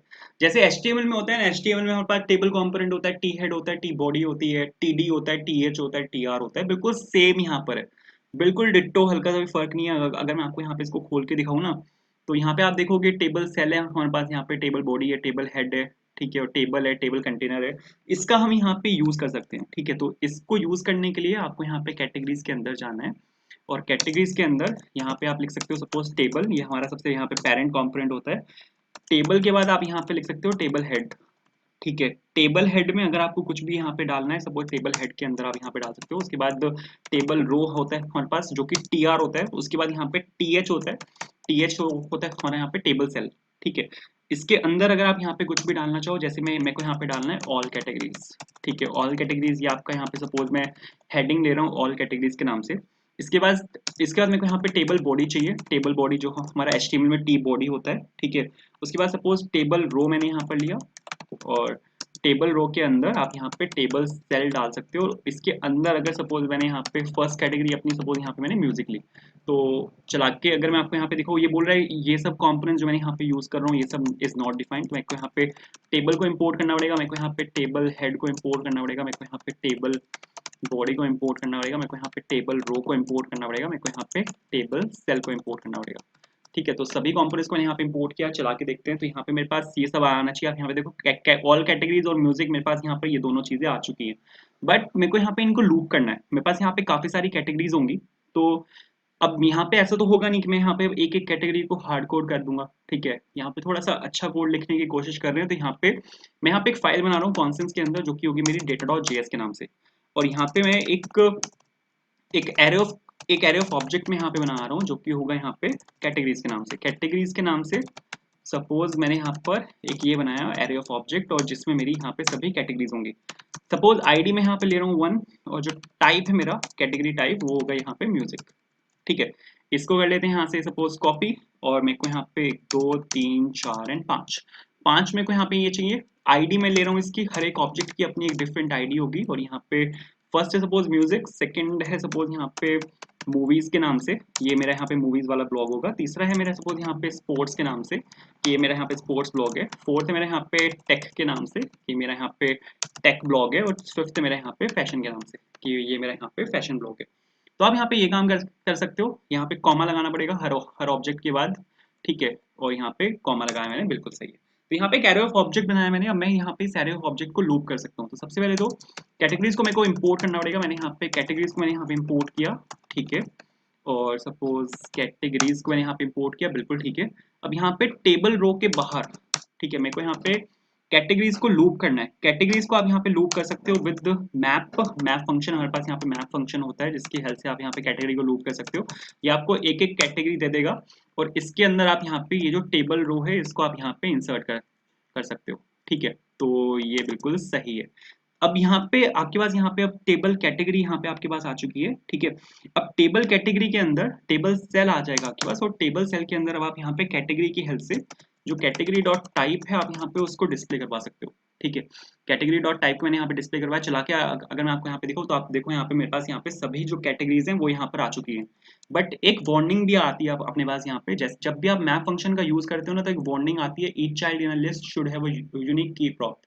ठीक है, यहाँ पे क्या होता है, ये रिएक्ट को एक यूनिक की चाहिए होती है, क्योंकि रिएक्ट में कॉन्सेप्ट होता है react only update what's necessary. तो अगर कोई चेंज हुआ है तो वो सिर्फ एक जिस कंपोनेंट में चेंज हुआ है वो सिर्फ उस यूनिक कंपोनेंट को रीरेंडर करेगा। रिएक्ट से उसी यूनिक कंपोनेंट को रीरेंडर करता है।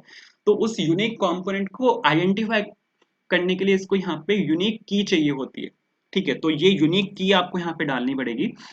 की मेरे पास है यहाँ पे, तो टेबल रो जो सबसे पेरेंट कंपोनेंट होता है वहां पर आपको डालनी होती है। तो कैटेगरी डॉट आईडी, और मैं यहाँ पे आपको आईडी मैंने वहां पे डाला। चला के अगर मैं आपको यहाँ पे दिखाता हूँ, रिफ्रेश किया मैंने, इसको रिफ्रेश करते ही बाहर आ गया जो कि एक अच्छा वो भी है, हमें बिल्कुल यही फंक्शनैलिटी चाहिए थी। मैंने यहाँ पे लॉगिन किया, आप यहाँ पे देखो इस बार यहाँ पे कोई एरर नहीं है, और जो मेरे पास कैटेगरीज हैं वो यहाँ पे मेरे पास सक्सेसफुली आ चुकी हैं, बिल्कुल सही चल रहा है। ठीक है, और वापस आते हैं यहाँ पे। सर ये तो बिल्कुल ठीक चल रहा है, यहाँ पे कोई इशू नहीं है, बट यहाँ पे होम पेज में आते हैं। अब मेरे को यहाँ पे फुल पेज पे कैटेगरीज नहीं दिखानी। आप यहाँ पे देखो फुल पेज पे यहाँ पे कैटेगरी आ रही है। मेरे को यहाँ पे सिर्फ इतने हिस्से में कैटेगरी दिखानी है, और बाकी पूरे हिस्से में मेरे को यहाँ पे पोस्ट दिखाने हैं। तो इसके लिए अब मेरे को यहाँ पे जो होम कंपोनेंट है वहां पे अब मेरे को चेंजेस करने पड़ेंगे। ठीक है, जो मेरा यहाँ पे ये जो मेरा यहाँ पे होम कंपोनेंट है ना, इसके अंदर मेरे को यहाँ पे अब चेंजेस करने पड़ेंगे। और वो चेंजेस यहाँ पे क्या होंगे, मेरे को यहाँ पे ग्रिड का यूज करना पड़ेगा। ग्रिड की हेल्प से हम यहाँ पे काम कर सकते हैं। सर हम यहाँ पे ये काम कर सकते हैं कि मैं ग्रिड की हेल्प से मैं यहाँ पे ये बता सकता हूँ कि ये मेरे को कितने हिस्सों में चाहिए, और बाकी मेरे को बाकी चीजें मेरे को कितने हिस्सों में चाहिए। ठीक है। अगर सपोज अभी के लिए अगर मैं आपको यहाँ पे एक चीज दिखाऊं, मैं सपोज यहाँ पे मेरे पास यहाँ पे बैनर है और मेरे पास यहाँ पे कैटेगरीज है और मेरे को यहाँ पे सपोज मैंने यहाँ पे होम लिखा, ठीक है, मैंने यहाँ पे सपोज होम लिखा, एक सिंपल टेक्स्ट लिखा ना, तो ये जो होम है यहाँ पे फैशन के नीचे लिखा है, मेरे को यहाँ पे होम जो है सपोज मेरा यहाँ पे पोस्ट है, ठीक है, मेरे ये सभी यहाँ पे पोस्ट है ना, तो ये जो पोस्ट है मेरे को यहाँ पे साइड बाय साइड चाहिए। तो अब यहाँ पे सर मेरे को एक काम करना पड़ेगा, मेरे को यहाँ पे इन चीजों को साइड बाय साइड डिस्प्ले करवाना है, तो मेरे को यहाँ पे ग्रिड का यूज करना पड़ेगा। ग्रिड क्या होता है? ग्रिड यहाँ पे रिस्पॉन्सिव यूआई बनाने में काम आता है। अगर आप अपनी वेबसाइट को मटेरियल यूआई की हेल्प से रिस्पॉन्सिव बनाना चाहते हो तो आप यहाँ पे ग्रिड का यूज कर सकते हो। It is use for material responsive design. अगर आपको डिजाइन करना है एक मतलब रिस्पॉन्सिव, अगर आपको डिजाइनिंग चाहिए तो आप यहाँ पे ग्रिड का यूज कर सकते हो। आप ऑलरेडी फेमिलियर हो इससे, अगर आपने बूटस्ट्रैप का यूज किया है, किसी भी और चीज का आपने यूज किया है, वहां पे हम एक्सेस का यूज करते हैं। एक्सेस होता है, एलजी होता है, एसएम होता है, ठीक है, और एक्स्ट्रा लार्ज होता है, ठीक है, एक्सेल होता है एक। तो आप यहाँ पे इस सब का यूज कर सकते हो। हमारी जो पूरी स्क्रीन होती है वो 12 हिस्सों में डिवाइडेड होती है। आप यहाँ पे ये बता सकते हो जैसे 4 हिस्से मेरे को इस वाले कंपोनेंट के लिए चाहिए, 8 हिस्से मेरे को इस वाले कंपोनेंट के लिए चाहिए, तो ग्रिड की हेल्प से आप यहाँ पे ये सब चीजें मेंशन कर सकते हो। तो बैनर तो मेरे को चाहिए ही चाहिए पूरे हिस्से में। उसके बाद मैंने यहाँ पे ग्रिड लिया। ग्रिड में एक चीज और है कि आपका जो पेरेंट ग्रिड होता है वो कंटेनर होता है और आपका जो चाइल्ड ग्रिड होता है वो आइटम होता है। तो यहाँ पे मैंने कंटेनर लिया जो पेरेंट ग्रिड है, ठीक है, वो दोनों को मैंने यहाँ पे रैप कर दिया इससे, बिल्कुल सही है। और यहाँ पे मेरे को जो फर्स्ट वाला मेरा आइटम है उसको मेरे को आइटम लेना पड़ेगा यहाँ पे, और वो मैं चाहता हूँ यहाँ पे लार्ज स्क्रीन में 2 हिस्सों में आए, स्मॉल स्क्रीन में 12 हिस्सों में आए, और स्मॉल एक्स्ट्रा स्मॉल में 12 हिस्सों में आए, और जो स्मॉल स्क्रीन है उसमें भी ये 2 हिस्सों में आए, ठीक है। मेरे को यहाँ पे कुछ इस तरह की कुछ फंक्शनैलिटी चाहिए, तो मैंने यहाँ पे ये डाला, इसको इससे रैप कर देते हैं ग्रिड से, बिल्कुल ठीक है, और परफेक्ट। अब यहाँ पे जो ये वाला अपना ग्रिड है इसमें आ जाते हैं, और यहाँ पे ये भी मेरा यहाँ पे कंटेनर आइटम होगा, ये मेरा यहाँ पे कंटेनर और आइटम, और बिल्कुल ठीक है। और उसके बाद मेरे को यहाँ पे एक्सेस डालना है। एक्सेस कितना होना चाहिए? 12 होना चाहिए। स्मॉल स्क्रीन पे वो 12 हिस्सों में है, फुल स्क्रीन पे आना चाहिए स्मॉल हिस्सों में। और स्मॉल और मतलब एक्स्ट्रा स्मॉल में फुल स्क्रीन पे है, स्मॉल स्क्रीन पे वो 10 हिस्सों में है, क्योंकि टोटल 12 होता है, 2 हिस्से मैंने इसको दे दिए, बचे कितने? 10 हिस्से वो मैंने इसको दिए। और एलजी में भी ये 10 हिस्सों में आए, और बिल्कुल ठीक है। तो ग्रिड को सपोज मैंने यहाँ से कट किया और इसको यहाँ पे मैंने लाके पेस्ट कर दिया। चला के अगर मैं आपको यहाँ पे दिखाऊँ ना बिल्कुल सही चलेगा, लेकिन ग्रिड को मेरे को यहाँ पे इंपोर्ट करना पड़ेगा। तो इंपोर्ट कर लेते हैं यहाँ पे। सपोज ग्रिड को मैंने यहाँ पे इंपोर्ट किया, कहाँ से आएगा? ये आएगा आपका MUI मटेरियल में से, बिल्कुल परफेक्ट है, ठीक है। चला के अगर मैं आपको यहाँ पे दिखाऊँ बिल्कुल सही चलना चाहिए। आप यहाँ पे देखो, ये यहाँ पे सिर्फ इतने हिस्से में आ रहा है अब, ठीक है। ये जो 2 हिस्से, इसको 2 हिस्से बोलते हैं, यहाँ पे 2 हिस्सों में ये आ रहा है और बाकी हिस्सों में पोस्ट आ रहे हैं, बिल्कुल सही चल रहा है। कुछ CSS है उसको भी यहाँ पे हैंडल कर लेते हैं, ठीक है। जैसे मेरे को यहाँ पे जो टेबल है उसको मेरे को यहाँ पे हैंडल करना है, तो कैटेगरीज में आते हैं। ये जो टेबल टैग है इसको मेरे को यहाँ पे हैंडल करना पड़ेगा। तो सबसे पहले तो मेरे को यहाँ पे स्टाइल टैग डालना है। यहाँ पे स्टाइल टैग के साथ सपोज मैंने यहाँ पे लिखा कॉन्स्ट और सपोज स्टाइल्ड टेबल और इज इक्वल्स टू स्टाइल्ड। किस पे डालना है? मेरे को यहाँ पे टेबल के ऊपर डालना है। कुछ नहीं करना मेरे को, बस यहाँ पे बॉर्डर डालना है। बॉर्डर डाल रहा हूँ मैं 1 पिक्सल सॉलिड, और मेरे को यहाँ पे कलर चाहिए RGBA में, मैं यहाँ पे कलर डाल रहा हूँ। और ब्लैक कलर चाहिए मेरे को 224 224 224, और शेड कितनी चाहिए? 1 चाहिए, ठीक है। और मैंने यहाँ पे बिल्कुल परफेक्टली मैंने यहाँ पे RGBA में कलर डाला। तो बॉर्डर 1 पे सॉलिड RGBA, और स्टाइल टेबल, टेबल को मेरे को यहाँ पे रिप्लेस कर देना विद स्टाइल टेबल, और बिल्कुल सही है। चला के देखते हैं। तो यहाँ पे एक बॉर्डर आना चाहिए, यहाँ पर बॉर्डर जो है वो बिल्कुल परफेक्टली यहाँ पर आ चुका है। तो ये तो बिल्कुल ठीक है। अब जो ये जो बटन है ना, इसके ऊपर मेरे को यहाँ पे काम है, ठीक है। इसके ऊपर भी मेरे को यहाँ पे CSS लगानी है। तो सपोज मैंने यहाँ पे लिखा आपका स्टाइल्ड बटन इक्वल्स टू, और ये हो जाएगा आपका यहाँ पे स्टाइल्ड, और सपोज यहाँ पे आ जाएगा आपका ये बटन, बिल्कुल ठीक है। और सपोज सबसे पहले तो मार्जिन मेरे को यहाँ पे चाहिए 20 पिक्सल्स, क्योंकि वो बिल्कुल ऊपर से बिल्कुल चिपका हुआ है, ऐसा नहीं मेरे को चाहिए, मेरे को उसको थोड़ा सा नीचे लेके आना है। तो स्टाइल बटन मैंने यहाँ पर दिया, और यहाँ पे मैंने मार्जिन दिया इसमें, जो कि यहाँ पे 20 पिक्सल्स, बिल्कुल परफेक्ट है। उसके बाद इसकी विड्थ दे रहा हूँ मैं। कितनी विड्थ दें? 85% चलेगी। 85% सपोज मैंने यहाँ पे इसकी विड्थ दी। बैकग्राउंड कलर मेरे को इसका चाहिए, बैकग्राउंड कलर मेरे को इसका डार्क ब्लू टाइप चाहिए, मतलब डार्क ब्लू नहीं है, ठीक है, ब्लू ब्लू का ही शेड है एक। तो आप यहाँ पे जो बैकग्राउंड कलर है वो आप डाल सकते हैं यहाँ पे 6495 ED से। तो सपोज मैंने यहाँ पे लिखा 6495 ED, और बिल्कुल सही है। तो अगर चला के अगर मैं आपको यहाँ पे दिखाऊँ तो बिल्कुल परफेक्ट चल रहा है। इसके ऊपर जो कलर है, मतलब टेक्स्ट कलर, उसको मेरे को व्हाइट करना है, वो आप डाल सकते हो ट्रिपल F से मैंने सपोज यहाँ पे व्हाइट डाला, बिल्कुल ठीक है। तो सर इतने से हो जाएगा, ये बिल्कुल सही चल रहा है। तो यहाँ पर हमने क्या किया, यहाँ पर हमने अपना जो होम पेज है यहाँ पे वो तैयार किया है, हेडर कंपोनेंट हमने यहाँ पे तैयार किया, हमने यहाँ पे लॉगिन देखा है, हमने यहाँ पे लॉग आउट देखा है, और हमने यहाँ पे जो अपनी कैटेगरीज हैं वो बनाई है। नेक्स्ट वीडियो में हम यहाँ पे क्या करेंगे, नेक्स्ट वीडियो में क्रिएट ब्लॉग के क्लिक पे, अरे ये क्या हो रहा है, ये नहीं होना चाहिए, जैसे होवर करते जो कलर इसका वो चला जा रहा है। तो इसके लिए आपको यहाँ पे काम करना पड़ेगा, इसके वेरिएंट को यहाँ पे आपको चेंज करना पड़ेगा। वेरिएंट में डाल रहा हूँ कंटेंट। वेरिएंट कंटेंट क्या करता है, ये यहाँ पे जो कलर्ड है वो फिल करके रखेगा।